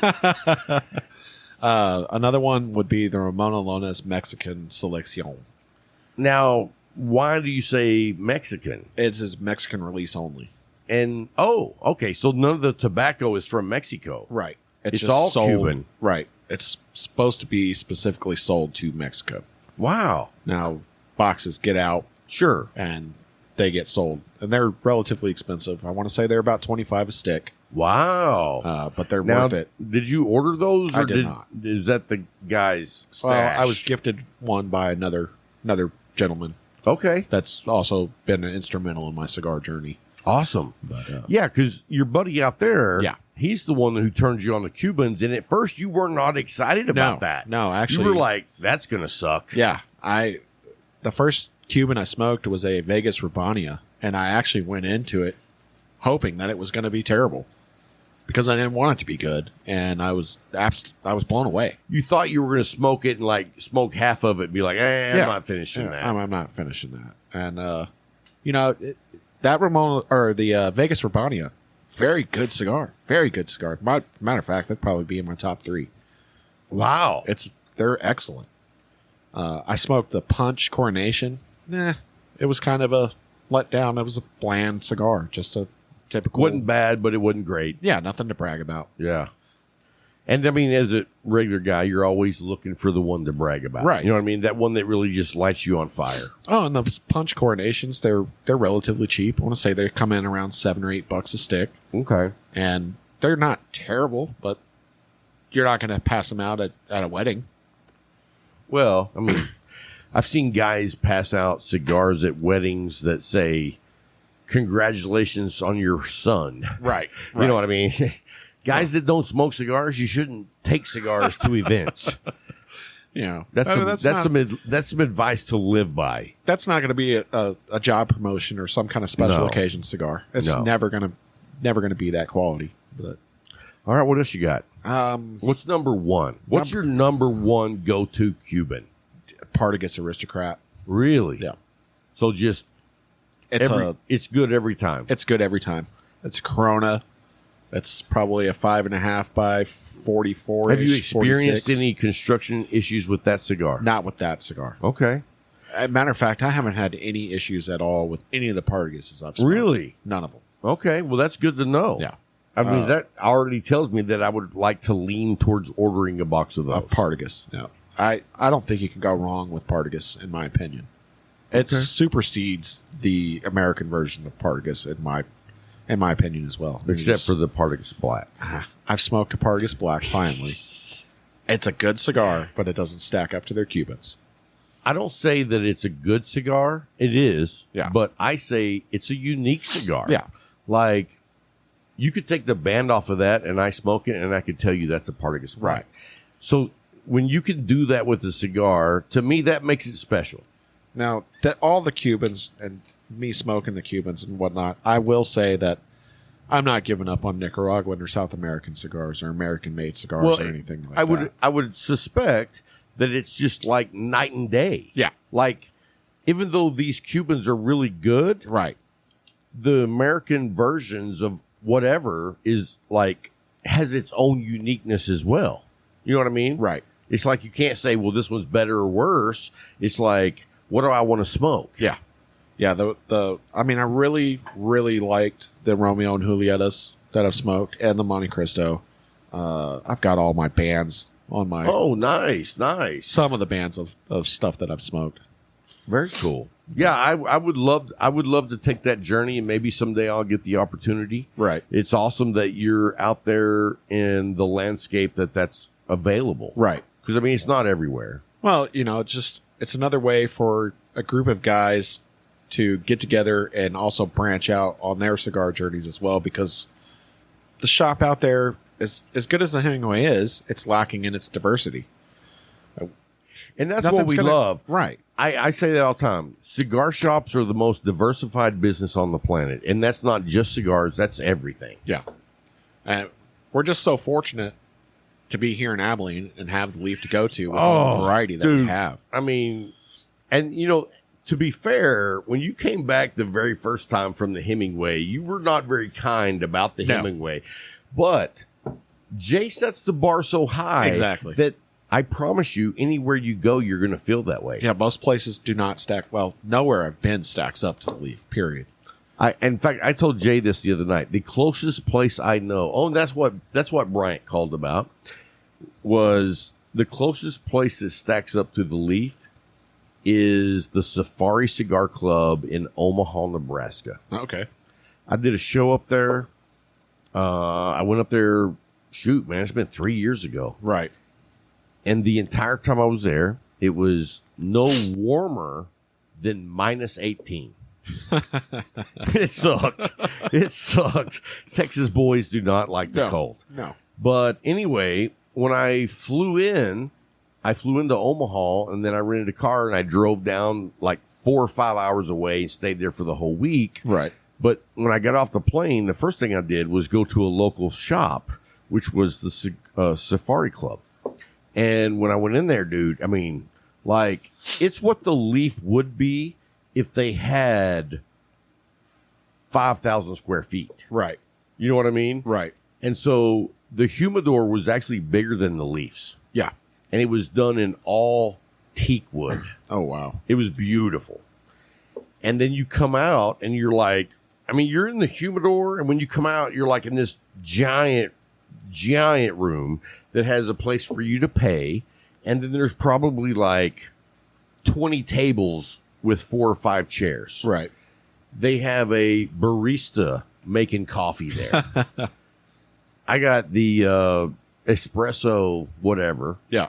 And then right here next to the humidor is a double doors that goes into an area that has a bar.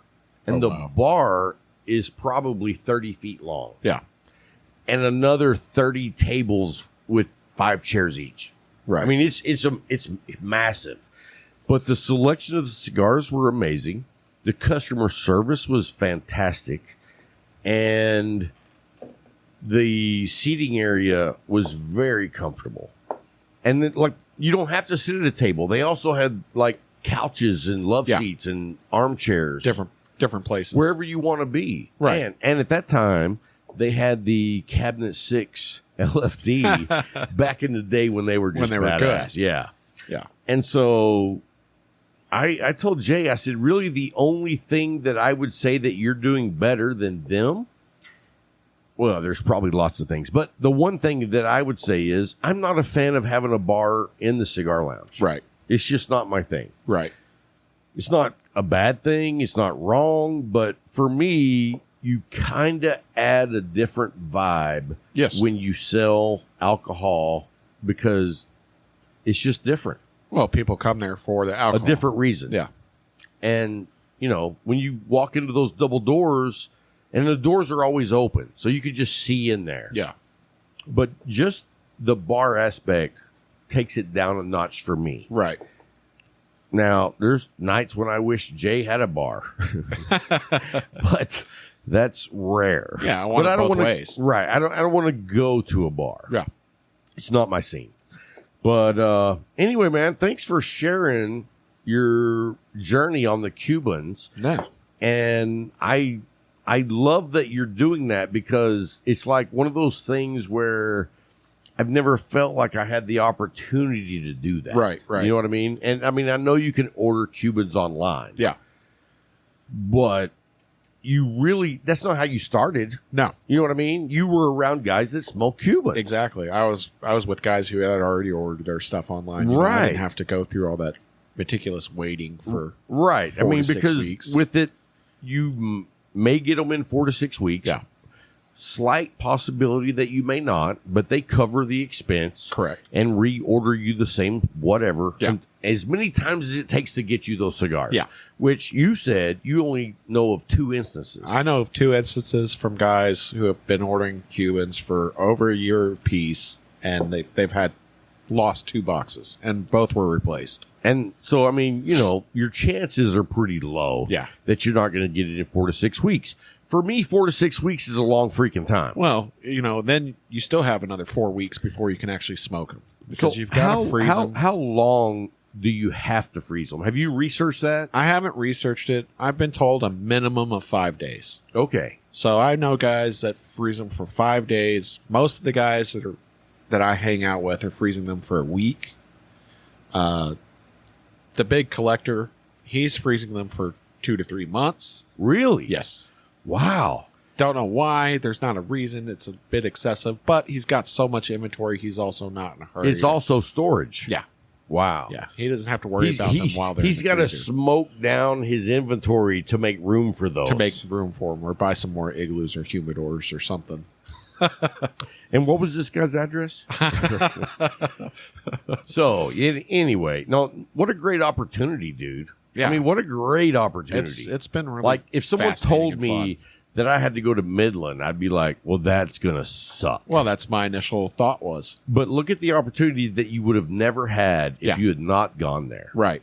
I mean, I definitely wouldn't have had it. Smoking cigars has made that journey possible. Well, not just possible, but more enjoyable. Right. I would have probably had to go to Midland at some point in time for work anyway, but I wouldn't have been able to have an activity that I enjoy doing and meet all these fascinating people that I've met in Midland had I not been smoking cigars. Absolutely. And it's the best community that I know of. Hands down. Across the board. Hands down. And I've met people from all walks of life. I mean, people that don't have 10 cents to their name and people that got 10 million to their name. And it's just everybody's. We were talking about that earlier, like how much this guy's worth. Yeah. And I'm like, I would have never known he was worth a dime. Right. But he's worth a lot. He's worth a lot. And I mean, it's amazing to have conversations with people because you never know their background. Right. And in the cigar community, it's like, that's really not the important part. A lot of the pretentiousness goes away. Right out the window. I mean, we're pretentious about the cigars other than Doug Worthington. Right. Because that dude wants to make sure you know he's a doctor. But you know what I found out? Is he retired his license. So to me, Doug, you're just a Doug. You know what I'm saying? No longer Dr. I really like Doug, and we had a great conversation yesterday, but I thought that too. Now, before I let you go, there's a couple of things. Okay. First of all, thank you for this amazing cigar. No problem. I mean, I love crowned heads. Yeah. In general. Right. And I'll tell you the truth. I really just started smoking crowned heads again. Yeah. About 3 months ago. Right. Like I smoked them a long time ago and it wasn't my thing. But to be fair, since then they came out with the Mil Diaz. Yep. Which I really love. Very good stick. And then I've smoked some limited editions they've made, which this is. Have you smoked the new limited edition that Jay's carrying? I have, and it is freaking amazing. Okay, I smoked it last night. Give it another try if it didn't knock your socks off. It didn't knock my socks off. I'm telling you right now, it's not in your face, but it's delicate, and I loved it. Okay. I was like, this dude is making some badass shit. It may just need some time on the shelf to age a little bit too. Yeah. I'll go back to it. I don't know, but I know I bought it. If it's the same one I'm thinking of, like it's a special edition that has like this unique band under the band. Yeah. That's it. And so I was like, I never heard of this. You know, I never smoked the regular edition. Yeah. And so Scott was like, well, this is limited edition, blah, blah, blah, blah. And I was like, I'll give it a try. And then I smoked it and I was like, I am not smoking enough crowned heads. I'm not. Not. And do you follow the owner on Instagram? I do not. You should. You should. I probably should. Because you know what he reminds me of is like, if you take all of the cigar brand owners and put them all together, and then you're like selecting a team and you're like picking guys that fit this team, his team would be the Pink Floyd The Wall album team. Right. Like when I look at his post, I'm like, I know that me and this dude could like hang out and smoke a cigar listening to the Pink Floyd The Wall album. Right. He's just laid back, cool, unique.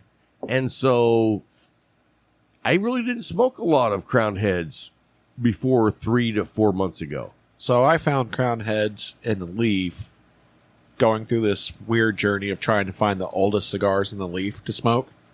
And a lot of the Crown Heads, unfortunately, don't move. Unfortunately for probably Jay, very fortunate for me. Very fortunate for us. Yeah.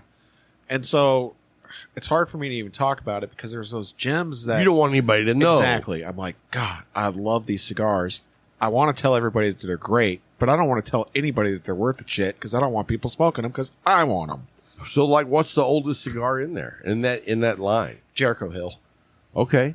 And see, let me tell you, I'm going to say probably about 4 or 5 years ago, I smoked a Jericho Hill. Yeah. And it was plugged. Yeah. And back then, I wouldn't give you a second chance. Right. You know what I mean? I'm just that kind of an asshole. Well, I'd go back to it now. I have. Yeah. In the last 3 or 4 months, Okay. I've started smoking across the line. Those are 4 to 5 years old. And I have been very impressed. Yeah. And so far, my favorite, though, is that Mildea 6x46. That's a great cigar. The flavor profile just blows me away. Absolutely. Okay, so I said there was a couple of things. Okay. One last thing. So I don't know if you guys know, but Brian here is a DWI guy. Yeah. You don't drink anymore. I do not. And that's because you are responsible. Correct. You decided I'm not fit to be an alcoholic. Right. So, that's a good thing. Right. And when you realize that, you've got it by the balls. Yes. And you've held on to those balls. Like, you don't let go of them. You're like, these are my balls. I'm not drinking. I have a feeling I know where this is going. Oh, you know where this is going. I know you know. But while you were at this friend's house out in West Texas that has all the Cubans, he offers up a bottle of Pappy Van Winkle. He offered up a bottle of Pappy Van Winkle 23. I don't think I'll probably ever in my lifetime see that bottle. Yeah. Like, that is royalty in the bourbon family. It's the closest that I've come to drinking in 16 years. When you told me that you didn't drink it, I was like, that dude has alcohol by the balls. So I was smoking the Dunhill at that time, and he busted out this bottle of Pappy 23. Now, the Dunhill, is that very strong? That was the full medium plus. Okay. Yeah. Which would go perfect. With a good bourbon. Yes. And I take a nose off whiskey all the time. I'll take a nose off of it and then hit my cigar. And just so you guys at home know, he's taking a nose off of my ball sack.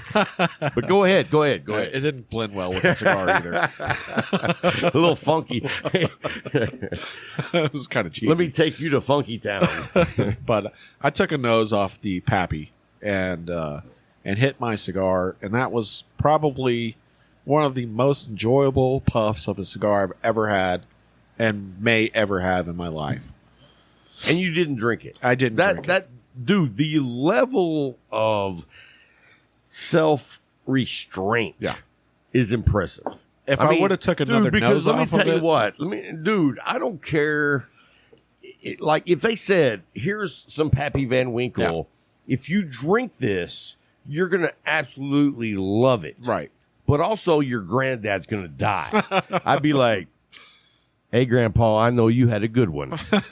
Catch you on the flip side. Yeah. Exactly. But you passed it up, man. I did. 23-year-old. But if I would have took another nose off of it, I guarantee you I would have drank it. But with your self-restraint, that's why you didn't take another nose. Exactly.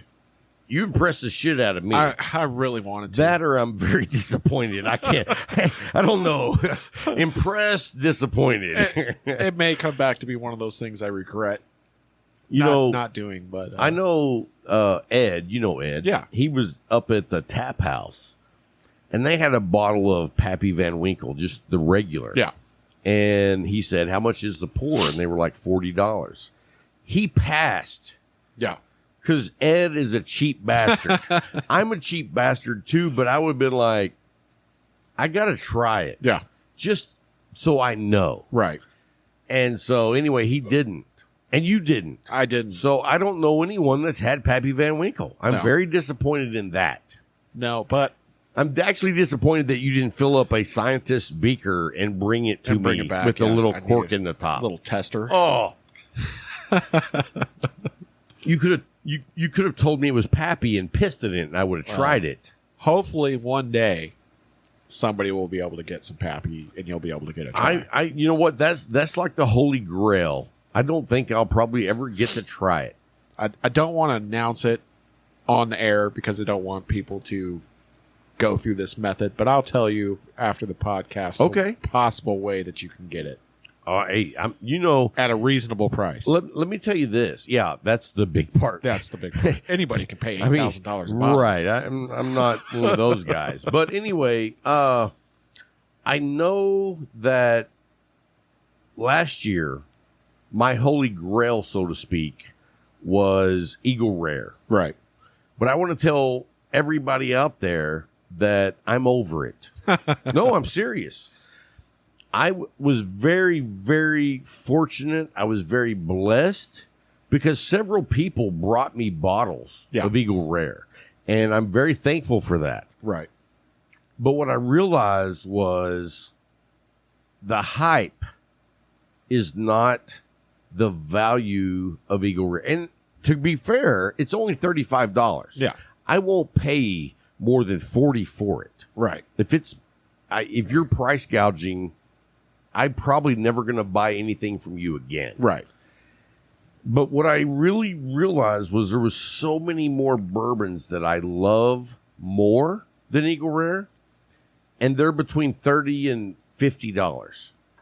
Like they're so much better that if I had to pay $50 versus $35 for Eagle Rare, I'm going to pay the $50 because it's that much better than Eagle Rare. So let me ask you this. Yes. With the Eagle Rare and your kind of loss of love for it. 7 bottles last year. When Right. I tell people that, they are shocked because it's that hard to find. With your ability to have 7 bottles last year, do you think that took something away from it because you got it so frequently? I don't.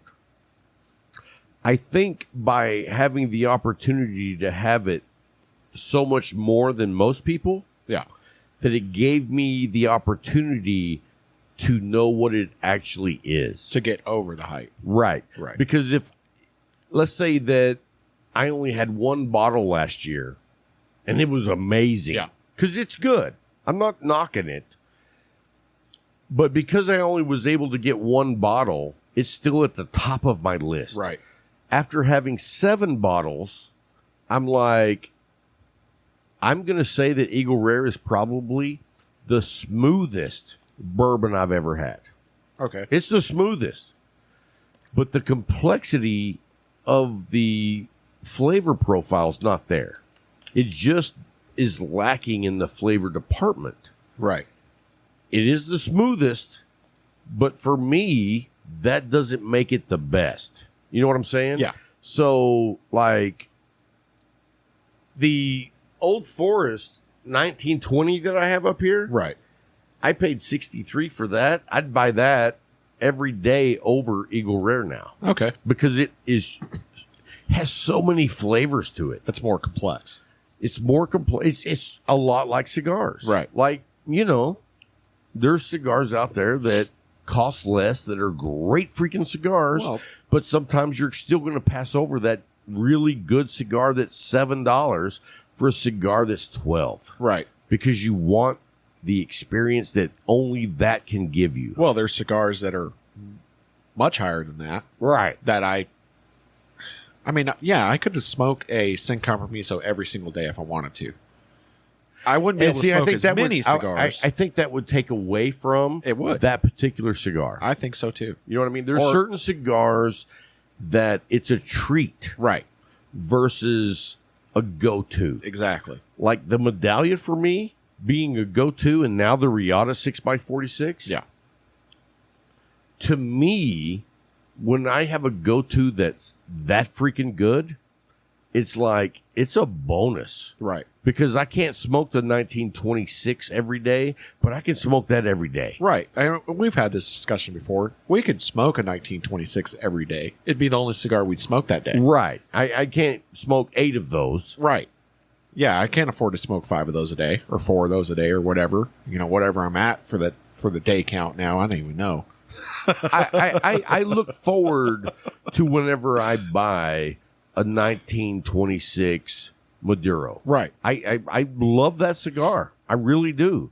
But I don't smoke it very often. And that's one of the things, like Which Julio makes was it talking even about better. earlier, not buying those cigars, the upper echelon price cigars. But you and I have talked about this, and you've said this many times on the podcast.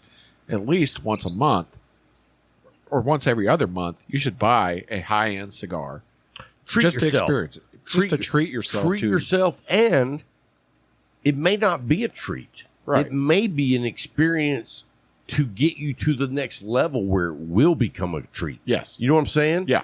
It's like, because sometimes, I told you, the first time I smoked a 26, I was like, it was all right. Well, yeah, the But first time I smoked a Reserva, well, yeah, same here. nothing to brag about. But by the 5th time I smoked one, I was like, this is I'm a like, good can you cigar." bring me some lube? Because I'm fixing to rub one out on this one. That's how good that is. Old big boy over there is giving me the don't go there.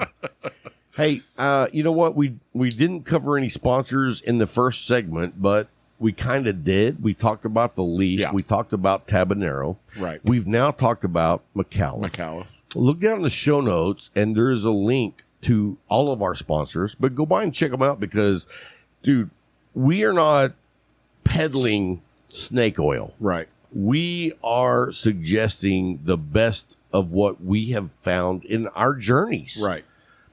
I know you smoke a ton of McAuliffe. I know you smoke a ton of Tabanero. Yes. And I know you buy them a shit ton of them from the Leaf. you are our ideal demographic. But, you know, I don't want it to be lost in, they always talk about their sponsors, in the quality of what we require to be a sponsor. Right. Like, I know shows that have 20 sponsors, they're making a shit ton more money than me, and they probably never smoke the cigars they talk about. Right. I'm not doing that. No. I mean, Compromise your values. and I've had people tell me that, dude, you are leaving so much money on the table because even if you don't like the cigar, somebody's going to like it. Right. And I'm like, I can't do that. Which is true, but... Well, yeah. I mean, I could be promoting Blanco, Right. but I would feel guilty in the morning. Come on. I'm like, hey, did I leave my shirt over there last night? I'd feel guilty. But, you know, so if you haven't tried Tabanero or McAuliffe cigars, all you got to do is call Jay. And Jay, dude, let me tell you something. So one of our Patreon members, his name is Jax Rocks. He's a badass. Yeah. He used to be a radio DJ. He currently, like, is the announcer dude for wrestling. Okay. Like, the big ring. Yeah. He's wearing the suit, a red shirt, and he goes up there and, you know, Yeah. let's get ready to rumble, that type shit. Anyway, and no, I know you don't do that, Jax. But anyway, kind of like that guy. Right. And he was not hip on Jay getting a copy of his driver's license. Well, Jay does that because he's not going to sell cigars to underage guys. Right. That's just his requirement. And so Jax was like, I don't want to do that. And then, like, I don't know, 2 or 3 weeks ago, Jax sends me a message, and he's like, dude, Jay took care of me. I can't believe I've been holding out so long. And so if you order cigars from Jay, you know that you're going to get cigars that are ready to smoke. Ready to smoke. You don't have to put them in your humidor. You're going to get quick, fast service. And I promise you, you establish a relationship with the Leaf, they will take care of you more than you could even imagine that anybody would. Absolutely. And so anyway, look down the show notes. We got the links for Tabanero. We got them for McAuliffe. And we have the phone number for the Leaf. And you know what? If you call down there, say, hey, man, is Rob there? And if I'm there, I'm going to come talk to you, and I'll take your freaking order. Anyway, guys, we're going to get Julio Gonzalez back on the show. Hey, thanks for coming by. Heck yeah. Coming by, period. Anytime. We didn't even plan on you being on the show. You sent me a message that said, hey, I'm on my way to the Leaf, and I haven't seen you, so, of course, I'm going to go down to the Leaf, except we were recording today, and I was like, hey, come over here if you're available. Right. And you did, so thank you. Awesome. All right, guys, we'll be right back after a quick break.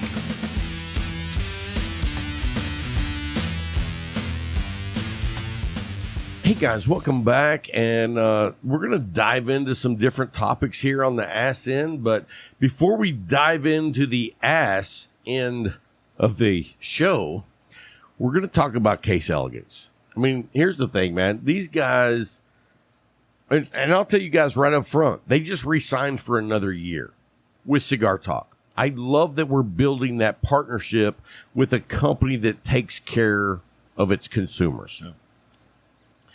I mean, they offer like beautiful and functional humidors that you don't have to like worry about. Yeah. You're not buying, all these products. Maybe it shuts, maybe it has a leak, whatever. But I mean, you can go on Amazon and find a $50 to $100 humidor.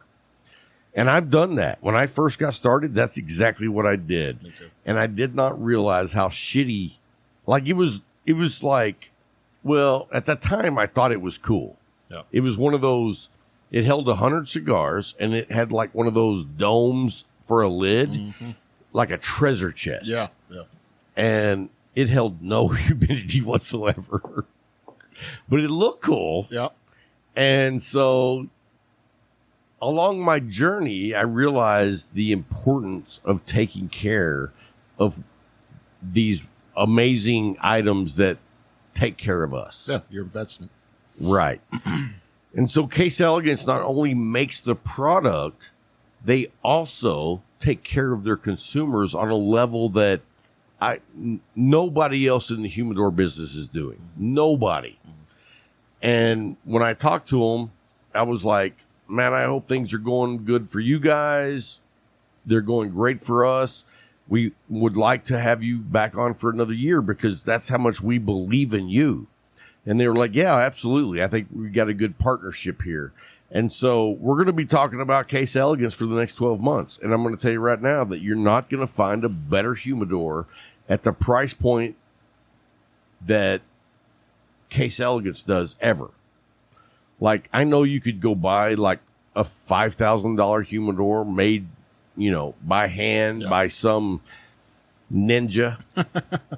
But to get a humidor from a regular place for the price point that they sell their humidors, you're not going to find better. And then they have a system, so you don't even have to worry about seasoning your humidor. Right. Like, they send you the whole package. Like, I'm not going to get a humidor and then have to figure out how to season it. Exactly. They have step-by-step instruction and all the products you need to do that. So, I mean, they make it so easy. And if you ever have a problem, I've had people tell me, they send me emails and be like, hey, man, I sent them an email and said I had a problem with this. It wasn't a big deal, but I wanted them to know. And I don't know what their policy is, but you know what they did? They didn't fix it. They sent them a new one. Oh, wow. Yeah. It was like, hey, man, we're sorry that you had that problem. Let us comp you another one. That's impressive. Right. That level of customer service, I don't know where else you can find that.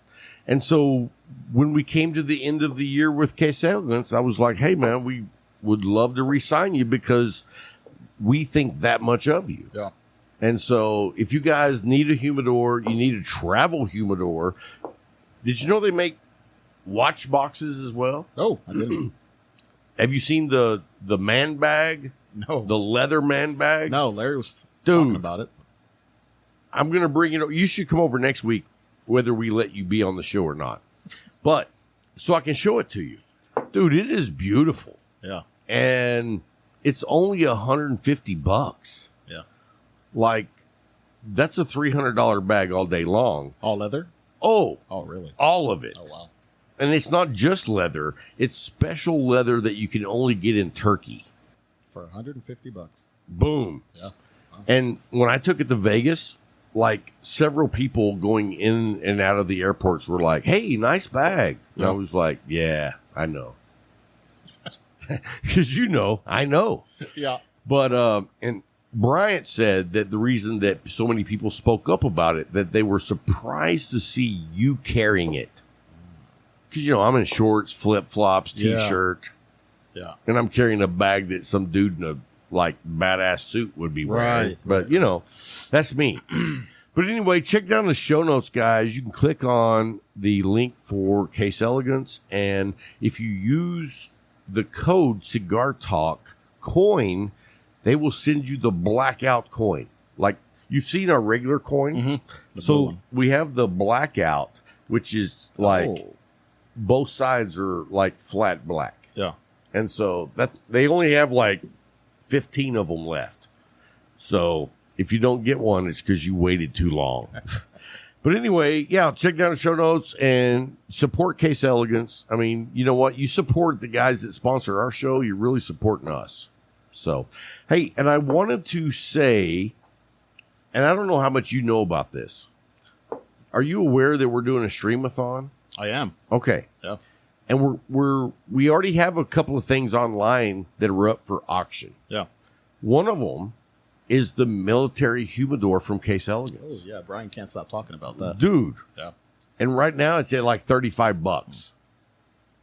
$35? $35. Oh, wow. That's as high as it is right now. So I can promise you should go on there and put in a bid because that's amazing.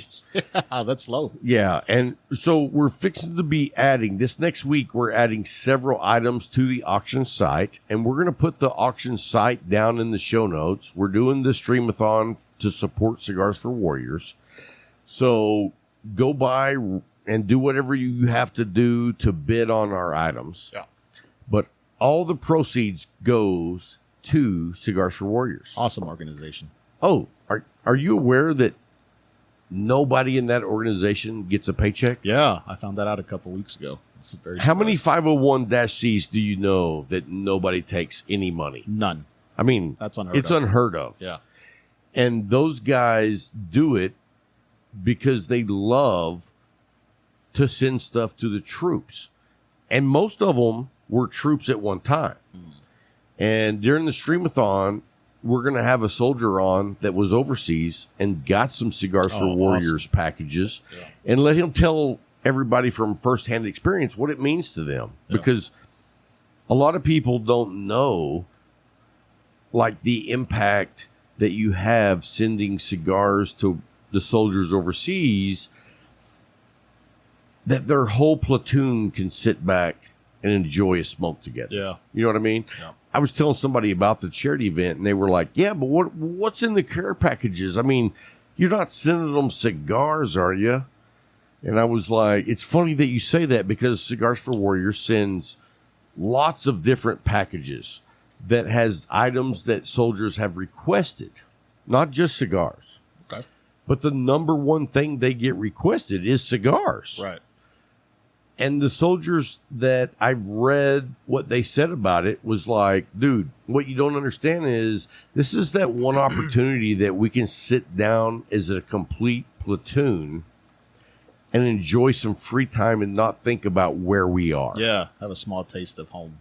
Small taste of home Yeah. and a time that everybody is enjoying that moment. Right. You know what I mean? It's not like if we send them a basketball, 2 to 10 guys can play basketball. Right. That's not the whole platoon. Yeah.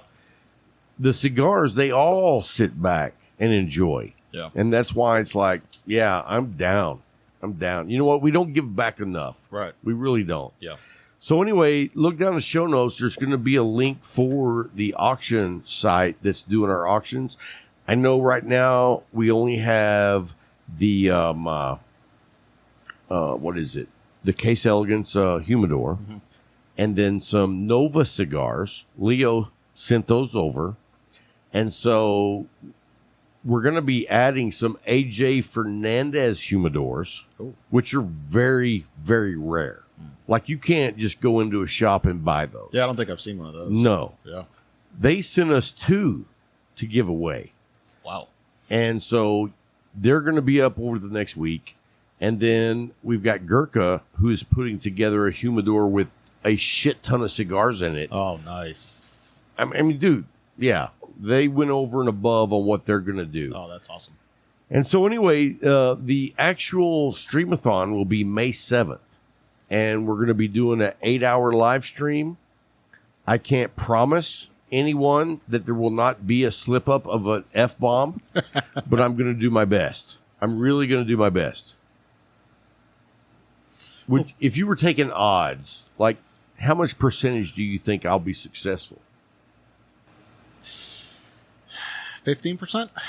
Hey, you know what? Yeah. I appreciate that. Yeah. That gives me a lot of hope. Yeah. I mean, you've only had, 2 today? Right. I thought you were going to say 0. So I appreciate the positivity and the belief in me. Yeah. Thank you. But no, we're going to try to have a good time. We're going to have some visitors come on. I know Al McAuliffe is going to come on. I've talked to Robert Caldwell. He wants to drop by. I got several people that are going to come on and, just say hello and talk about whatever they want to talk about for like 10, 15 minutes. Yeah. And then we're going to have some cigar influencers, mostly, pretty girls. And we're going to have them come on and say hello. Do you know who our co-host is going to be? No. Little Cisco Kid is going to fly in. Oh, wow. Because that's how much Cigars for Warriors means to her. We're not paying her. Yeah. She's doing this on her own dime. And so, I mean, that says a lot to me about someone in the cigar community that is an influencer. 100%. Says, you know what? I want to be a part of that because I support what they do. Yeah. If that doesn't make you want to join in and support the soldiers, then you probably should not listen to this show. Yeah, no, that's impressive. Yeah. I mean, she's in, Florida? She's in, North Carolina or Florida, depending on when you talk to her. But, she's busy. Yeah. She flies all over doing stuff. And the fact that she was saying, I want to do this, I'm like, cool. Mm-hmm. You know what I mean? So we're real excited about that. We're going to be doing it from the Leaf. We're going to be announcing the winners on the auctions. We're going to be talking to all the people that are in the industry one way or the other. Yeah. And it's just going to be fun. Yeah. And I want to tell you right now, we start live at noon. Okay. We're going to go all the way to 8 p.m. I'm going to start drinking at 11. 11 a.m., I'm going to have my first drink. And I'm excited to see if someone has to step in for me or not. You know what I mean? That's what you should take odds on. Yeah. Well, yeah. I mean, like, is Jay going to have to take over? Yeah. Or Bryant? Yeah. I think I can make it. Just take a small nap in between.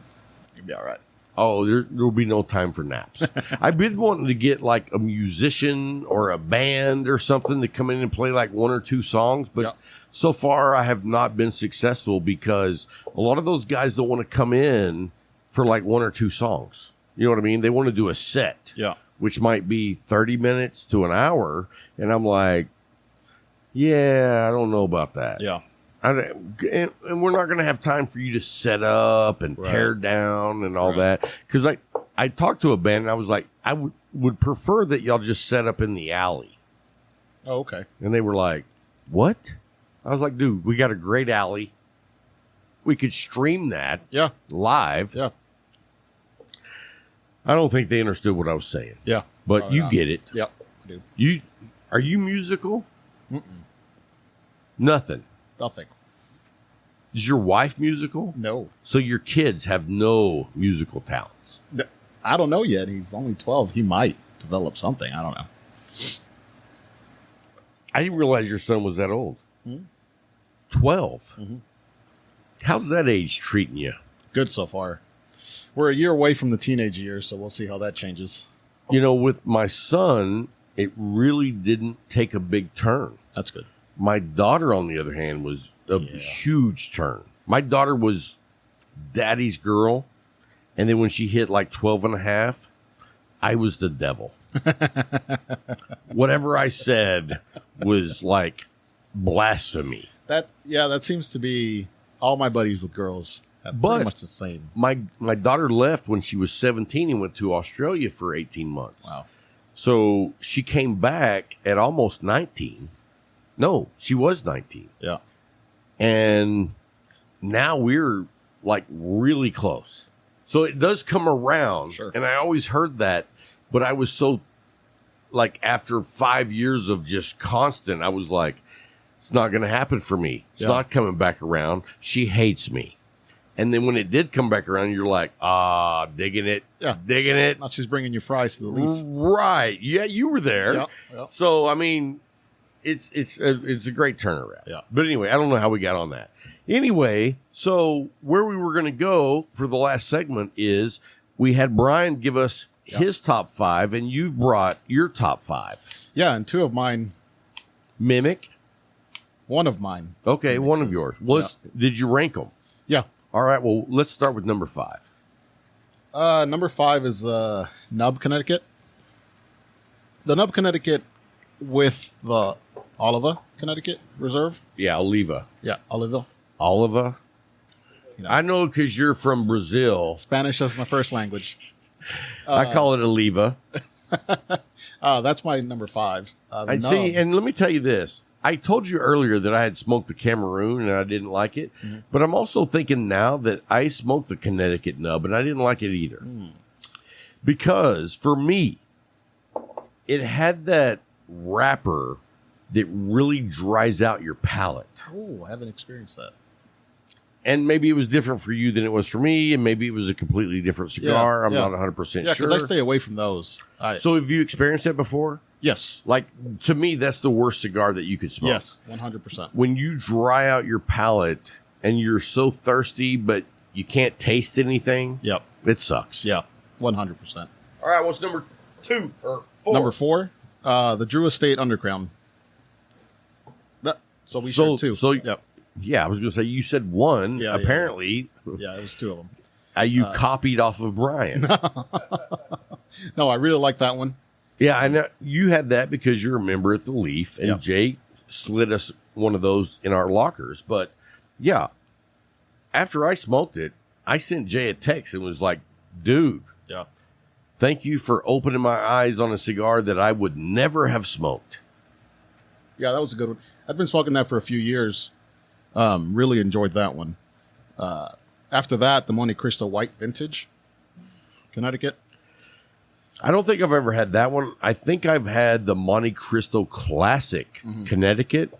Hated it. The White Vintage, they used to have it at the Leaf. I don't know if they still do or not, but that was my go-to for the longest time. Really? Yeah. Because the experience level that you are at smoking cigars, like, I was shocked that you are really into the lighter cigars. Like, you're not into the heavy. Nope. Have you gone down that road at all? Not yet. Okay. No. I've hit it a little bit, but it's just interesting to see a completely different type of a journey happening. Yeah, I like the lighter. I just stick to the lighter ones. Not much Maduro. But yeah, that Monte Cristo White Vintage I'd smoked for quite a bit. After that, it was the McAuliffe, Connecticut. And that one's a home run. Yeah. That's a home run. Yeah, that one I hadn't smoked until a week ago. Wow. And when I tried it, I was like, whoa. The way it changes from just a really light down to a medium cigar. Yeah. It has so many flavor profiles, but it also has that strength that you don't think you're going to get from a Connecticut. Yeah. Like, it's a solid medium by the time you're done. Absolutely. Yeah. And my number 1 is Room 101 Breakfast in Portugal. I have never had that stick. That's such a smooth. Really? That's one of the first Connecticut's. You know how some people say Connecticut's are real creamy? Right. That's one of the first ones I smoked. And I was like, oh, wow. And was it creamy? Yes. So for me, the Tabanero, Connecticut has that creaminess that I heard people talk about, and that one's the one that opened the door for me. Gotcha. It was like, now I completely get it. You know what I mean? Yeah, that's what the Room 101 did for me. That's my favorite Connecticut. I usually keep a box of that at home. Do you know who makes Room 101s? Yeah, Matt Booth. Do you want to hear what I'm going to say about Matt Booth? What is that? You know what? I'm not going to say it. Because if I do, Matt Booth will never come on the show. And we've been only trying to get him on the show for freaking a year. He keeps telling me he's going to do the show, but he never does the show. But I did reach out to him about 2 weeks ago. And I said, you know what? I don't want you on the regular show. I want you on the Light 'em Up Crew show. Yeah. And I told him, I said, you know what? The Light 'em Up Crew show, which is now just the crew. I said, we don't have any filters. Yep. No censorship. Oh, yeah. We say whatever it is the F we want. Yep. And it's out there. Oh, yeah. Oh, Because it's more like, I was going to say 10, but probably 5% cigars, 5% bourbon, and 90% whatever the hell it is we want to talk about. And that show is just for our Patreon members as a thank you. And we do thank each and every one of you for supporting the show, because you're going above and beyond what most listeners do. And we really do appreciate it, because you keep us going, man. Yep. But anyway, I'm trying to get Matt Booth now to do just the crew show. right. And I sent him one of the crew shows, and it was one of our, regular type shows for the Light 'em Up Crew show. And he goes, yeah, I love it. I'm down. Nice. So I'm going to be working on him, because that is what we want to do for the Light 'em Up Crew. Is we always bring something different. Yeah. We've had me and Bryant talk about off-subject stuff. We've had special guests on the show for Light 'em Up Crew. We've had a Playboy Playmate on the show. We want to give them the special stuff that nobody gets. Yeah. And so that's a big thank you to you guys. So thank you. And I have no idea what we were talking about. Oh, you were talking about your cigars, your Connecticut's. Yeah, that was the last one. That was my number one. That was your last one. Why you burned through those? Did we? I mean, it was pretty quick. You didn't tell us about any notes, how strong they were. Well, I got Larry giving me the side eye over here. No, he said speak into the mic. That's all he ever means. No, I know. Tell him, Larry. Yeah, that's all I want. Yeah, speak into the mic. I mean, based on your accuracy on speaking into the microphone, you will never be able to work successfully at a glory hole. Just saying. You're all over the place. I'm okay with that. Completely okay with that. Not everybody wants or has career goals. So I get it. So anyway, hey man, that is going to wrap up this week's show. I hope you enjoyed it. We covered a lot of different type cigars, especially in the Connecticut realm. I loved hearing some of the journey that Brian has had on the Cubans. It really piques my interest. Yeah, absolutely. In the Cuban realm, and I don't know that it's obtainable for me at this point. You know what I mean? Yeah. There might be like a way that, here's how I would see that working. If we could take just people that are in the Leaf members area and say, you know what, let's start our own little group of the Cuban explorers.